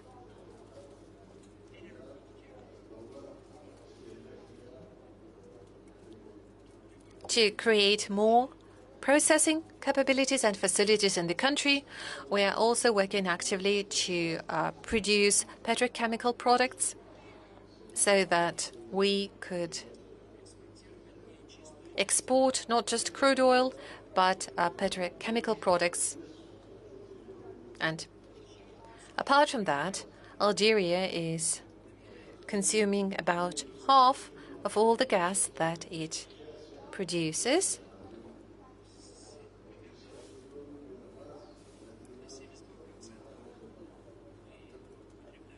So we consume domestically about 72% of gas produced within the country, or well, more or less about half of the gas produced in the country.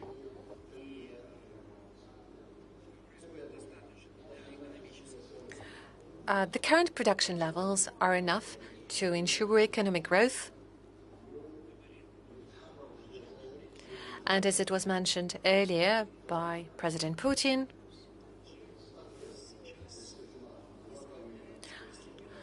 right now, Algeria is gradually getting rid of over-reliance on oil and oil dependency, and right now we are working actively to make sure that our export is diversified and is not limited to oil and gas only. Mr. President, thank you very much. And now I would like to address President Putin, since we started talking about dependency from oil and gas revenues. President Putin, if I may, I wanted to remind you just lately the U.S. Treasury published a report where they claim that they have been successful in stopping Russia from selling oil at the international market. Well, the only way to sell oil for Russia now is with 25% discount, and obviously they explain it by the sanctions and limits and price caps that the EU has introduced. Well, my question is twofold. The first one is whether you agree with this assessment from Washington. Is it realistic? And secondly, what do you do to make sure that Russia is paid more and paid better for its oil and gas? First of all, I want to say that any kind of non-market limitations to trade in any sector would be counterproductive and damaging for the global economy, for global trade, and are therefore damaging for those who initiate those processes. And whenever we take certain decisions, and I guess you know that on a regulatory level, we also made a decision that would limit the operations of our companies. They are limited and are allowed to cooperate with those companies that do not impose any limits on us, among others, including in the energy sector and the oil sector. So those who impose those limits cannot work with our companies. And that is affecting global markets accordingly and is affecting price indicators. So after all, those who are being reasonable and demonstrate actual care for the well-being of global economy and global energy markets, by that I primarily mean our partners in OPEC+, well, together with them, adapt those decisions that allow us to minimize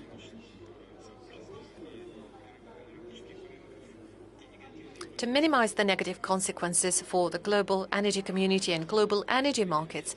And those implications would come into force whenever there are political decisions being made in the area of economy. Obviously, those limitations have negative consequences on us as well. But first and foremost, for different markets, our discounts are different. That's the first point. And in some cases, those discounts are minimal.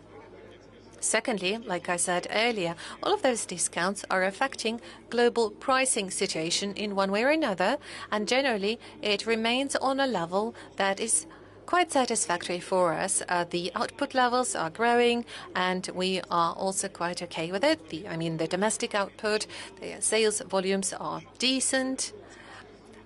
Yes, it is affecting revenues to the state budget, that's for sure, and that is also affecting gas prices and sales volumes of gas to the certain markets, primarily European markets. But gradually substitution is happening. Some markets are being replaced with others, and I don't see any catastrophe playing out here. And certainly it is motivating our companies to be more energetic, to search for new logistic routes, search for new partners, and they are finding those partners. That is also forcing our companies to act more professionally, not just deliver a product to a seaport and sell it to the customer. Well, I don't want to talk about all the tools that we use, but we know that assets are being acquired abroad by Russian companies, where oil is being processed on the refineries to turn into petro products. But generally, the Russian market is in a good situation and definitely has bright prospects for further development. Well, Mr. President, and Algeria is part of the OPEC+ group. Together with Algeria, we are doing consultations whenever we take certain decisions within the OPEC+. And I have to tell you that all the decisions taken by OPEC+, be that the production cuts, first and foremost, they are completely free of any politics. They are not related to the special military operation or any other market situations or developments. They are primarily conditioned by the economic feasibility, both for producers and consumers. And I would say through our joint actions, we managed to balance the market successfully. Thank you, Mr. President. You know full well that when the collective West talks about sanctions against Russia, a new element emerges. And this element is as follows. It's not just they need to punish Russia, but also to limit Russia's capabilities, in particular your personal capabilities as commander-in-chief, to mobilize economic resources in order to stand against the collective West in Ukraine. In particular, what they are proposing is not so much strengthening sanctions, but rather preventing others from circumventing these sanctions. And as they like to put it, these sanctions are treated not just at the level of laws, but also at the level of rules. They say, we don't want Russia to have any more money to continue waging war, so they need to be prevented from getting this money. And it's no secret that there is a huge pressure on certain countries, in particular India and China, and also pressure is being exerted on specific companies. What is happening in this field? Is Russia feeling this new sanctions pressure? And are London, Brussels and Washington succeeding in preventing Russia from acquiring the resources needed for the armed war? Well, it's not for the resources we need for the fight. This all boils down to our country's development. As I said, the world is undergoing profound changes. We have started to reorient towards the markets of Asia, Africa, Latin America, but this process did not start yesterday. It happened long before the tragic events in Ukraine. But why so? Because the world economic trends are changing, the leaders are changing accordingly. The pace of trade growth between China and the EU is higher than our growth rate of trade in China. And they say that Russia is going to be dependent on China. But what about them? They have already become long dependent on China. We have good relations, not just good neighborly relations, with China and India and others as well, because over there, other countries are developing at a rapid pace. Take Indonesia, for instance. It's a huge market and it's growing rapidly. The same goes for Latin America. Its development is going to continue. Africa is also a well of opportunities. Yes, there are problems, but they're all on the ascendant. So all attempts at artificially imposing restrictions only do more damage towards those who introduce these restrictions. This can't be a source of joy for us. We're not happy, but this will not do anything to prevent our development.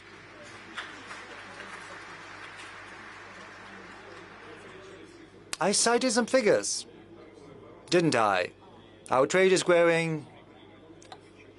The macroeconomic fundamentals are stable starting from the second quarter last year. We have been registering growth. The economy is growing. Right now it's 3.3%. By the end of the year, we will have to see how it goes, but it's going to be 1.5, 2%. Yes, we would very much like to have the same rate as in Algeria, 4 or more than that, or maybe India, because they are ahead of others in that regard. But, you know, making other countries blindly follow someone else's interests, well, that is a tough call. It's very difficult to achieve. How can you make a country with several millions in population, how can you prevent this country from buying grains from Russia? This will lead to hunger. And if some idiot says that, no one will listen to him. And that's the problem. And those who do that will have to come to realize in the end that this is not just counterproductive to some abstract global economy, but it's unacceptable to millions of people. You know, there was talk about the need to protect the environment.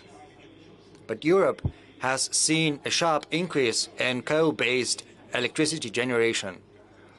And this decision was adopted by the green forces, who were shouting the loudest yesterday about the need to shut down coal power generation completely. And right now they are reviving the nuclear and coal. And you know, in certain European countries there is more coal. In Russia, they have simply discarded all their old statements, because in the past economic decisions were absolutely unfeasible. So the current crisis in Ukraine is nothing but an excuse to mask their decisions.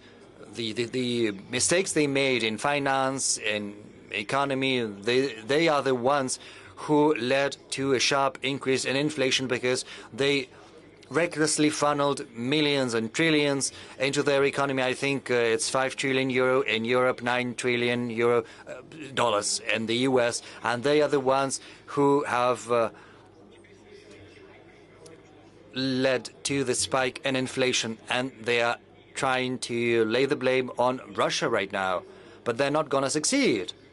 I don't know what Mr. President think about our cooperation in OPEC+, but I think you will agree that this joint cooperation of ours is absolutely depoliticized.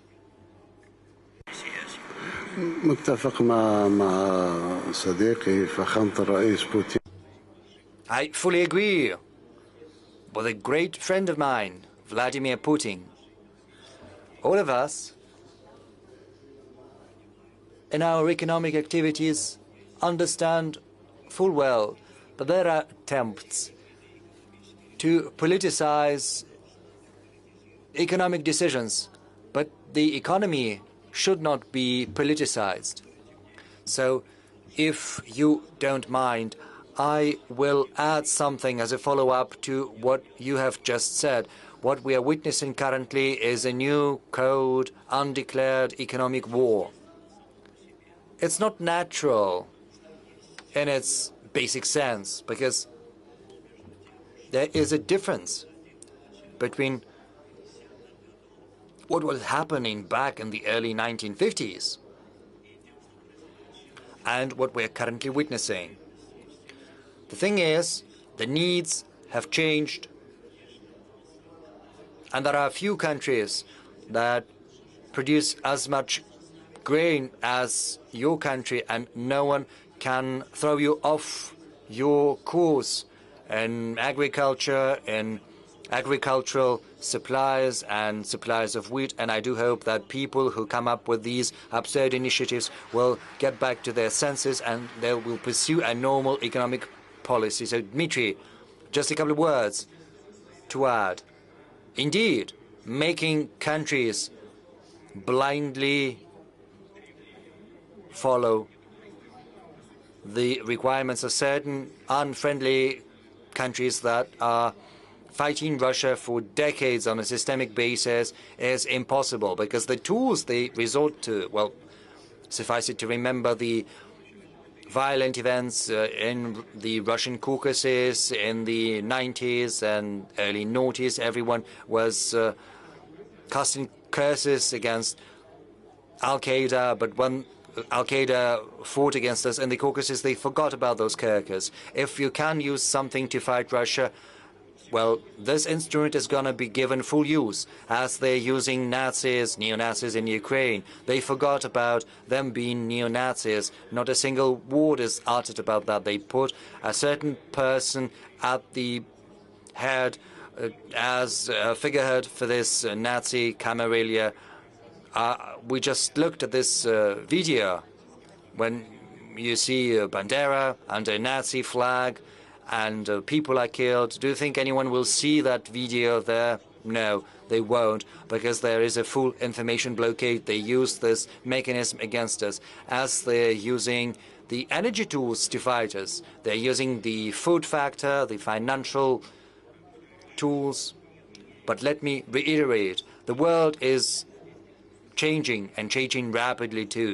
And the efficiency of these instruments is going down, and it mostly is to the detriment of those who are trying to use these instruments to fight Russia.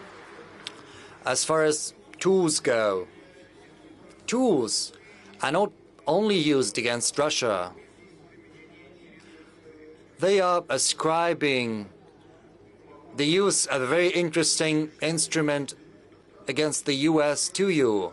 To a large extent, the U.S. economic position was based upon the role of dollar in the world financial system. And they say right now that you are using this conflict, the conflict with the United States of America, in order to unleash and accelerate the process of de-dollarization. Is it true? And if it is true, what are the results of this process? Meaning abandoning the hegemony of dollar in the world financial system. To begin with, I hope Mr. President is going to agree with me, because our friends are closely following what is happening in this field, our friends in the Arab world and in Africa in particular. And there's one thing I would like to say: never have we pursued the goal of de-dollarizing the Russian economy, nor have we ever had the goal, nor do we have the goal of de-dollarizing the world economy or influencing this process. The influence of this or that currency upon the world economy is directly linked to the economic potential of the country that is issuing this currency. And of course, the world, the U.S. is one of the world's biggest economy right now in terms of purchasing power capacity. The U.S. is in the second place. China has got ahead in terms of the parity. But still, it's a great economy. And it's a tribute to the capacity of the American people. They're hardworking, they're talented. But right now, the American leadership is abusing the confidence of the American citizens. And I know that full well.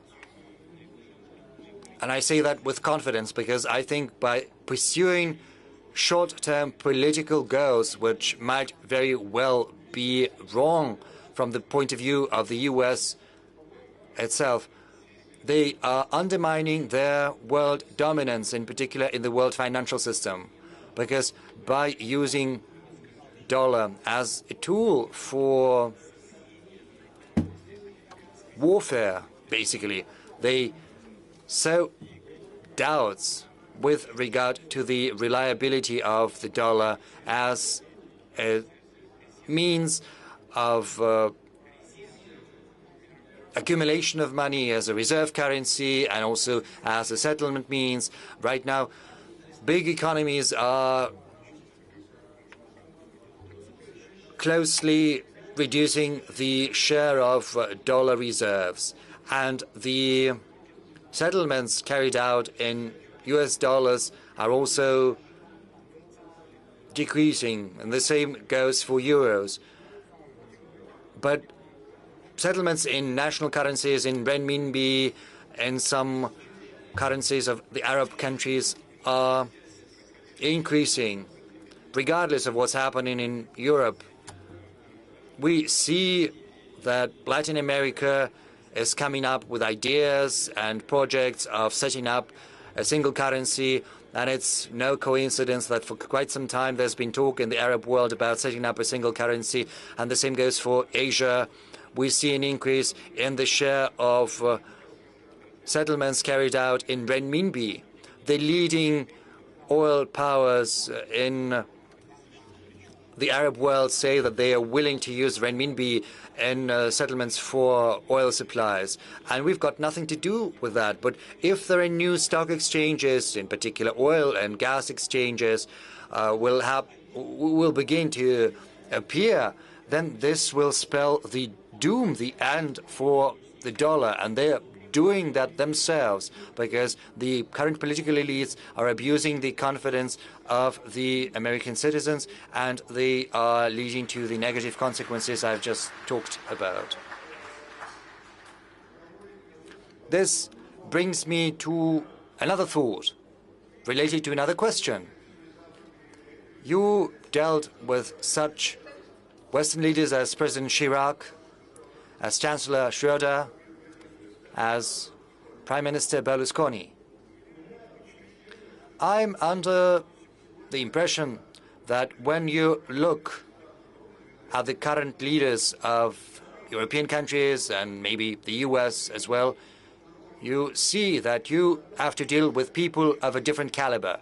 And one stark difference with the leaders of old, whom I'm not going to accuse of having too much of love for Russia, is that those old leaders had a sense of sensible pragmatism. They understood that each force generates counterforce. If you take some risky steps, this might turn to some bad consequences for you.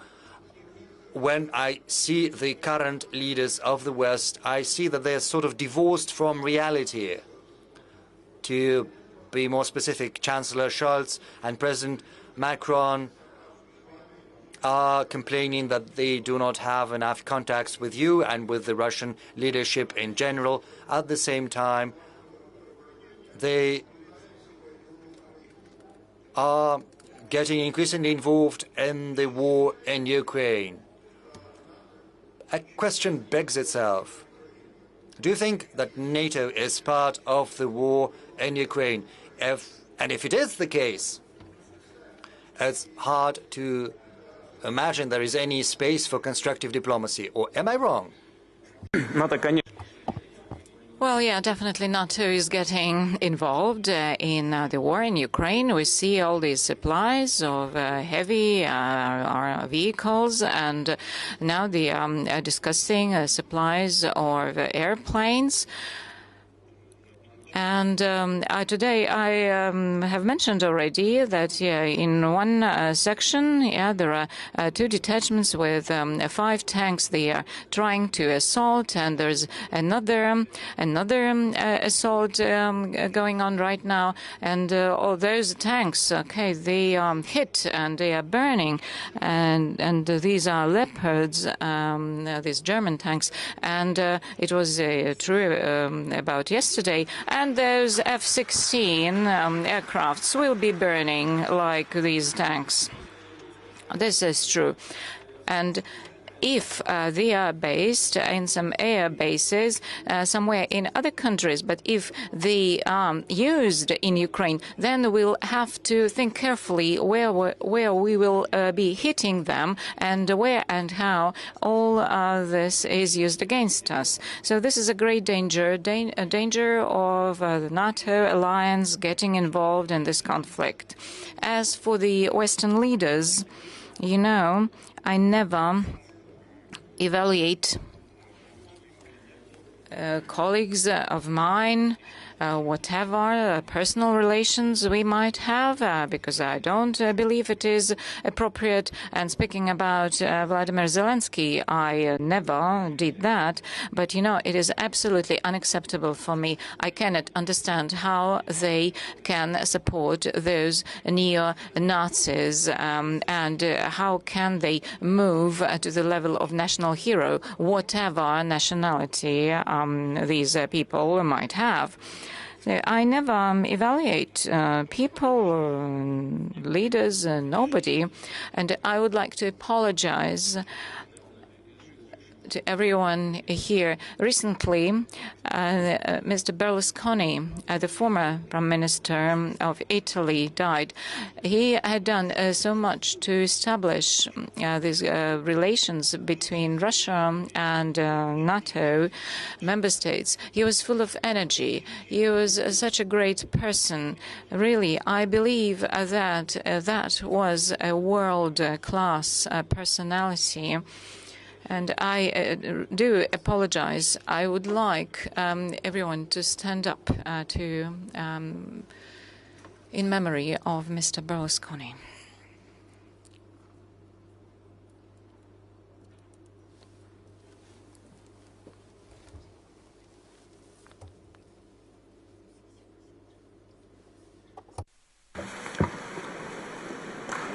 Спасибо. Thank you.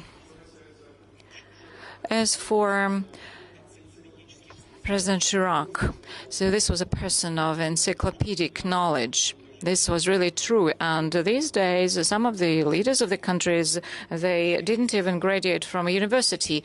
But this is due to the specifics of the political system in some countries, because people get to the top, but they don't have this cultural background.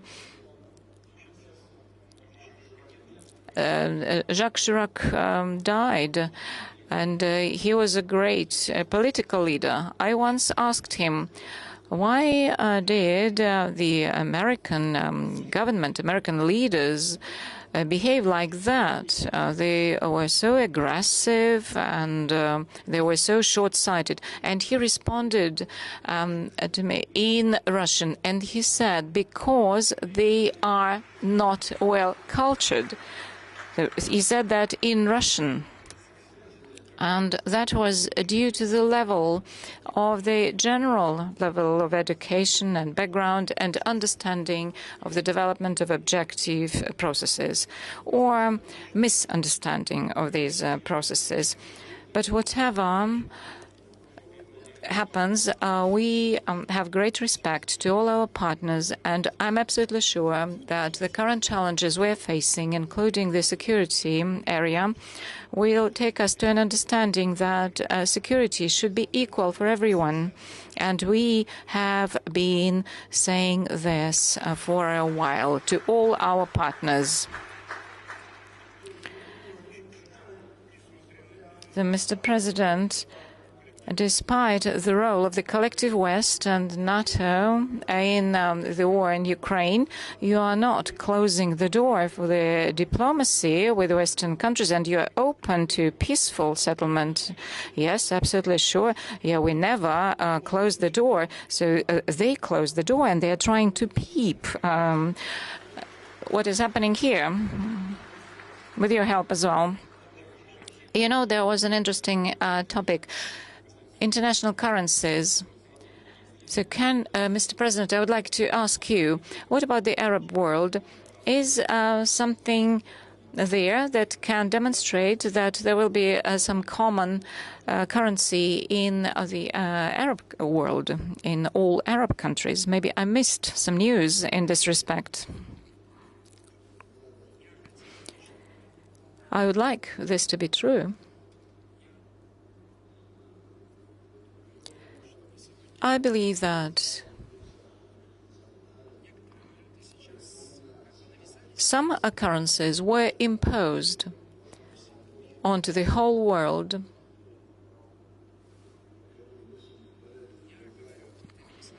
and I talk on behalf of Algeria. We would like to join the BRICS organization in the near future. We would like to join, to be relieved from certain pressure on our economy. As for this common currency, well, there are very strong currencies in the Arab world, for example, in Saudi Arabia and the United Arab Emirates. And maybe such decisions will be taken that you referred to. We'll see. Life will show. And how do you assess the level of your dialogue with the United States and the Biden administration? He believes that he is the future president, and the former president, Donald Trump, keeps saying that if he had won the election and become a president, then no war would be possible. So what can you tell us? So is there any dialogue with the United States, and what is possible at the current level? As for Mr. Trump, during his presidency, lots of sanctions and restrictions were introduced against Russia, and At that time, there were no tragic events in Ukraine. Nevertheless, those sanctions were introduced. And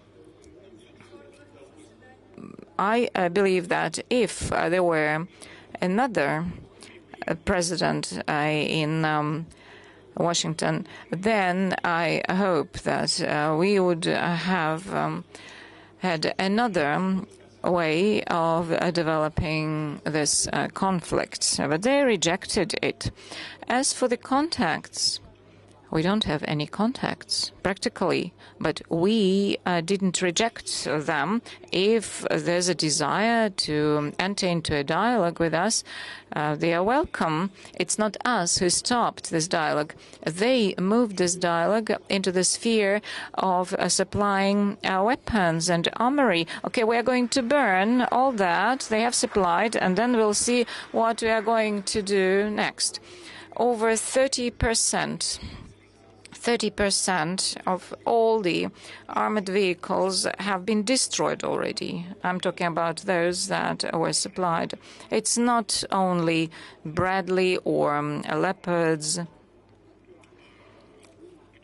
but altogether, in terms of the number, so 180 tanks, and this includes Bradley as well.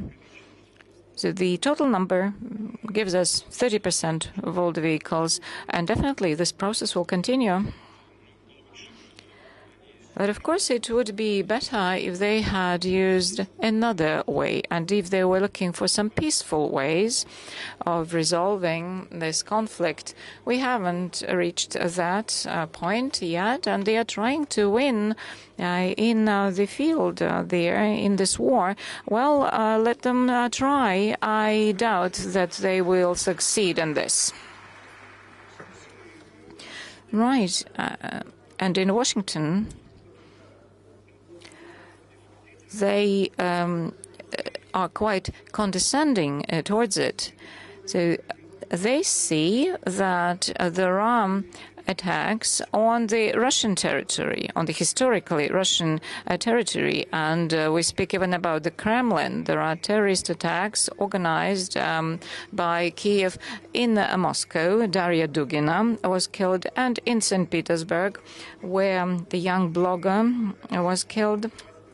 And of course, all those drone attacks, including the Kremlin. So we see there's an interesting situation.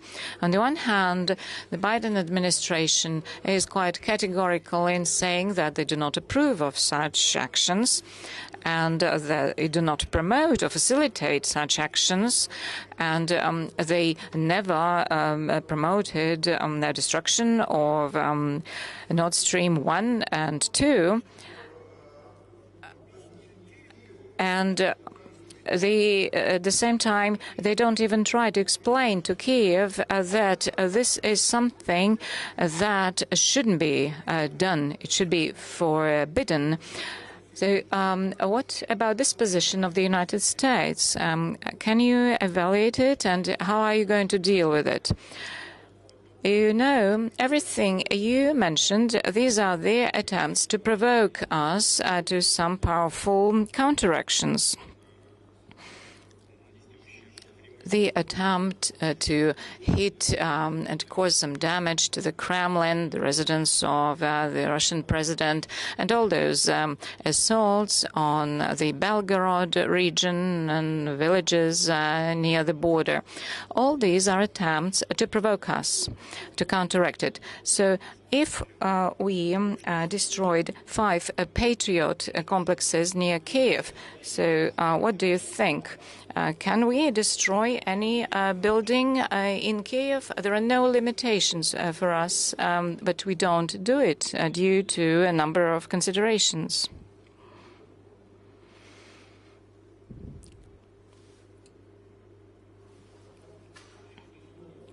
There are many considerations. I will tell you later about them, not in the public. Well, everybody understands it. Everybody expects us to push the buttons. But there's no need to do that because the enemy has no success along the front line. And because they do understand it, they try to provoke us to these harsh measures against these acts. And then they want to point a finger. Look how cruel and bad they are. They are pure evil. And they want to inform all our partners about it. But we don't do this because there's no need. As for whether we need to be involved in a dialogue with them. But I repeat again and again, we never said no to them. It is them who decided to stop this dialogue. Okay, if they don't want to talk with us, okay, let them be. But they will want to initiate this dialogue, and we will decide what and when we can say to them. As for those territories close to the border, yeah, they are trying to distract us, to distract our attention from that main blow they planned. Okay, they want us to move our troops closer to those areas and so on. But for us, there's nothing extraordinary and unexpected. We'll be calm about it, and if those attacks continue in the borderline areas, then we will consider an opportunity to establish this sanitary zone, sanitary corridor along this line. But they need to understand it. We are hitting the military targets, and we use high precision long-range weapons, and we do reach success. You can just take a look at how all those storage facilities with weapons and the manpower are being destroyed. And you can see how our operators hit those targets. So there is a response towards all those actions. Maybe you don't notice it, but it is quite powerful. Well, lots and lots of experts in Russia, not only in Russia, they began speaking about the potential use of the tactical nuclear weapons. Of course, only under some extraordinary circumstances, and we all hope that we won't be in such a situation. I remember when you were visiting Washington in a better time, you met with a number of American experts, and Jim Schlesinger was there, a former defense minister, and also the former advisor on national security, advisor to the president. In the 1980s, they were responsible for development of the American concept of a limited nuclear attack. This was if the Soviet tanks would move towards the English Channel. And they were very competent professionals, and they were saying that it would be not a legitimate military task, but also the only deterrence means, because who will go for it only if there's no any other opportunity to resolve it. But so the tactical nuclear weapons for them was quite an important means of nuclear war deterrence as well. What is your response to this? I'm negative about it. The use of nuclear weapons, yeah, theoretically it is possible, and for Russia it is possible only if there's a threat to our territorial integrity, independence and sovereignty and the existence of the Russian state. Nuclear weapons have been created to ensure our security in the widest sense of this word and the existence of the Russian state. But firstly, there's no need for that.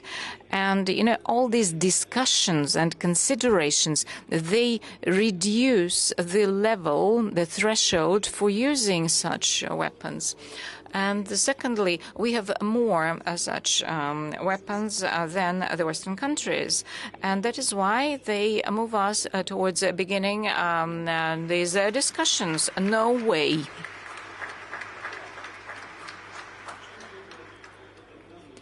In this case, you know, if we use just the economic terminology, this is our competitive edge, our competitive advantage.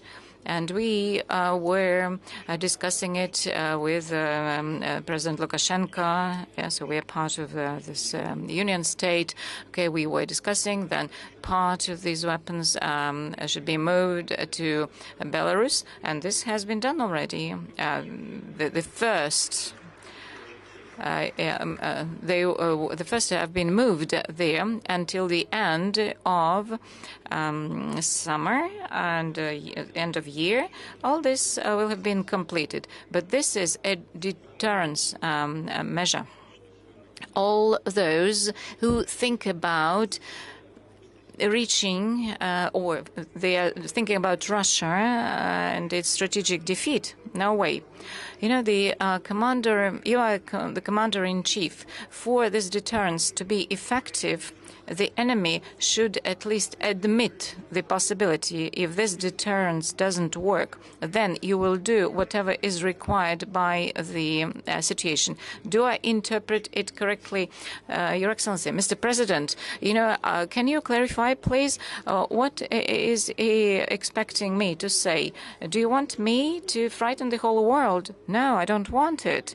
You know, I have said already that these measures can be used only if there's a threat towards the Russian statehood. And in this case, all our power and all the means in our hands will be used against it. But the only country in the world that used nuclear weapons against a non-nuclear state is the United States. Okay, they used two bombs, and it is Hiroshima and Nagasaki cities, and they believed that they had the right to do it. So this is the precedent, and it was established by the United States. Vladimirovich, you know, sorry if you feel that I pressure you to say something. This is my job. Now let's move towards some more nicer topics. Could you please tell us about the position of Russia among the 10 top countries? Economically, according to some estimates, Russia is in the 6th place. Do you believe that Russia will retain this position? Definitely. In the coming years, we will stay there. Yeah, this is if we use the consumer prices parity method. Yeah, so China, Japan, the United States, Germany, and Russia. So these countries are part of this top 10. And this is GDP using this parity index. And Indonesia is approaching because their population has been growing very fast. The economy has been developing, and there are enormous processes taking place there. We heard from Mr. President that the population has been growing and the economy is growing. We have lots of interesting projects they will be developing. And Russia is now in the 6th position in terms of the turnover and this parity. And I was speaking about macroeconomic stability and how the economic situation is developing right now, and about our forecasts. I have no doubt that this 6th position will be ours. Okay, we'll have to look. Yeah, we'll see how we'll be moving forward. But again, if in the European economy, in Germany, we would witness the negative processes that are evolving right now, and there is an expected reduction of the economy to the amount of about 0.7%. I may be wrong, but I guess this is the number. The unemployment rate is going up, inflation rate is going up. For us, it may be 2.3 now, it may be 5% by the end of the year. And what is the current inflation rate in Germany right now? I'm not sure. It's about 7%, or maybe 5 point something, but it is considerably higher than Russia, which is unusual for such a developed economy as the ones of Germany. And if it moves on along this trajectory, may we get even stronger and higher in this ranking. Well, one of the economic challenges for Russia is a certain shortage of highly skilled labor force. You've been talking about that earlier. You talked about the measures that are taken to address this problem. One important matter here is that there is a certain amount of people, especially highly skilled professionals in the area of information technologies, decided to leave Russia once the special military operation was started. I get to hear increasingly frequently, not just in Moscow, but also read it from the Western press, that those people are actively coming back. Is that the case? And if it is the case, do you welcome those people back to their country? Well, just lately we had a meeting with the President of the United Arab Emirates, and we also touched on this matter. There are many Russian citizens living and working in the UAE. Maybe there are even more of them in the neighboring countries of Russia: Armenia, Azerbaijan, Kazakhstan, Uzbekistan. You know, I don't see anything bad about it. Well, let people live there where they feel like they want to live for a while and work there. But if it is one thing, if you live in Moscow, in one of the best cities of the world, with all the infrastructure that it has to offer, all the social benefits and opportunities, and it is a completely different thing if you have to live in a different city.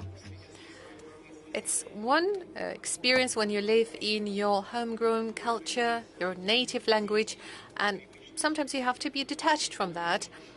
You may be used to live with friends, relatives, your family, people that you're used to, you love, your acquaintances that you get to see and meet from time to time, and it is a completely different experience when you're detached from them. According to our modest estimates, about 50% of those who left are now coming back. Well, some of them still remain abroad. Well, it is entirely up to them, but I'm convinced that this process is more of a positive one rather than negative, because that would be an element of creating additional connection of Russia with those countries that we have good developing economic and humanitarian contacts anyway. And Mr. President, both of you actually, my two last questions to you, to both of you.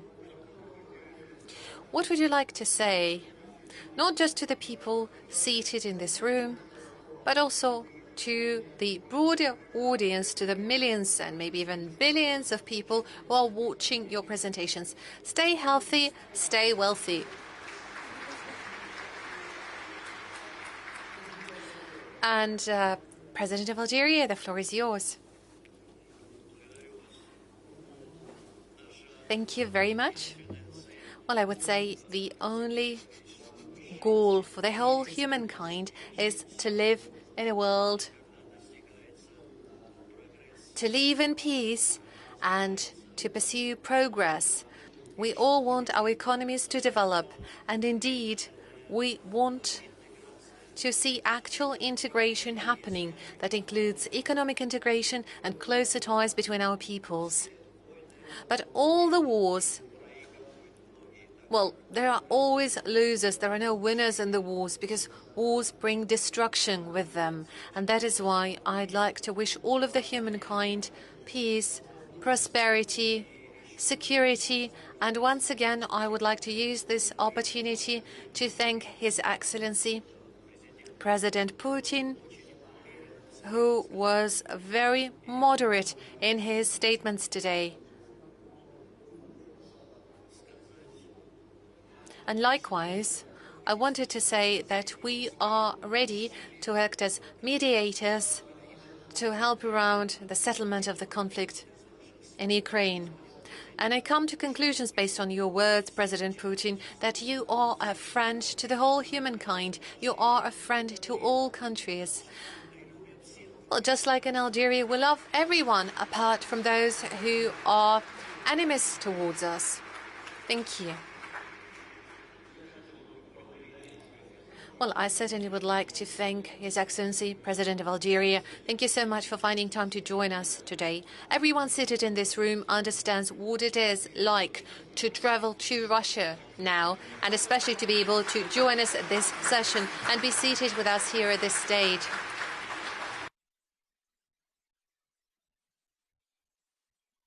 Well, this is the actual display of truly leadership qualities, of a true character and respect towards one's national interests. Russia and Algeria have been enjoying deep, long-lasting, friendly relations. We have a lot of love towards Algerian people, starting from 1954 until 1962 or 63. This country has been at war for its independence and lost about 1.5 million people. And even once Algeria acquired its independence, I guess in 1962, again in 1963, 1964, the French army was conducting nuclear testing in the Sahara Desert on the territory of Algeria, leaving dreadful consequences behind.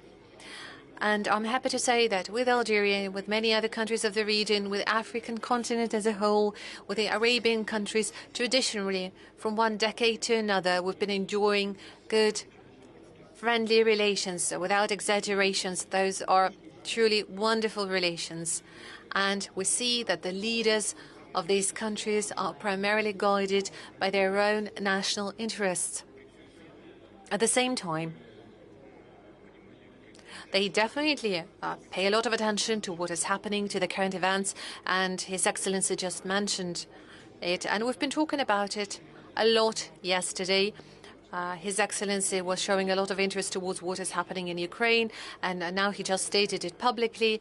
On one-to-one conversations, he was also expressing his desire for peace and was expressing his wishes on the readiness to act as mediator. We are very grateful to you, Mr. President, for your position and for your willingness to help and support our efforts, among others, to find peaceful settlement of the Ukrainian conflict. Thank you very much. President Putin, and my final question, a difficult one, but in the United States that would be a mandatory question to be asked in these situations. Well, in this situation, if you would ask President Biden, you would most probably ask him, what is it that you want to say to President Putin? Well, maybe you have nothing to say to President Biden, I don't know. That's what a US journalist would ask you. But what is the key lesson that you would like President Biden to learn based on what you've been saying in this audience? And broader, what is the major takeaway from the foreign policy of Russia? Well, President Biden is a grown-up person, a mature one, and an experienced politician. I'm not the one to lecture him. Let him do what he believes to be right, and we are going to do what we think is in line with the interests of the Russian Federation and the people of Russia.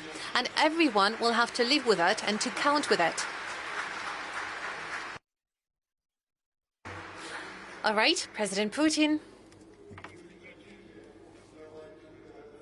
Looks like you refused to give any advice to President Biden, but I guess you've just stated the most important thing. Everyone will have to count with it. And I guess this is an important statement that brings us to a closure of this very important, very meaningful meeting. And my gratitude goes to the presidents of Russia and Algeria. That was indeed a discussion that was truly exciting. Thank you very much for the work we've had today. Thank you.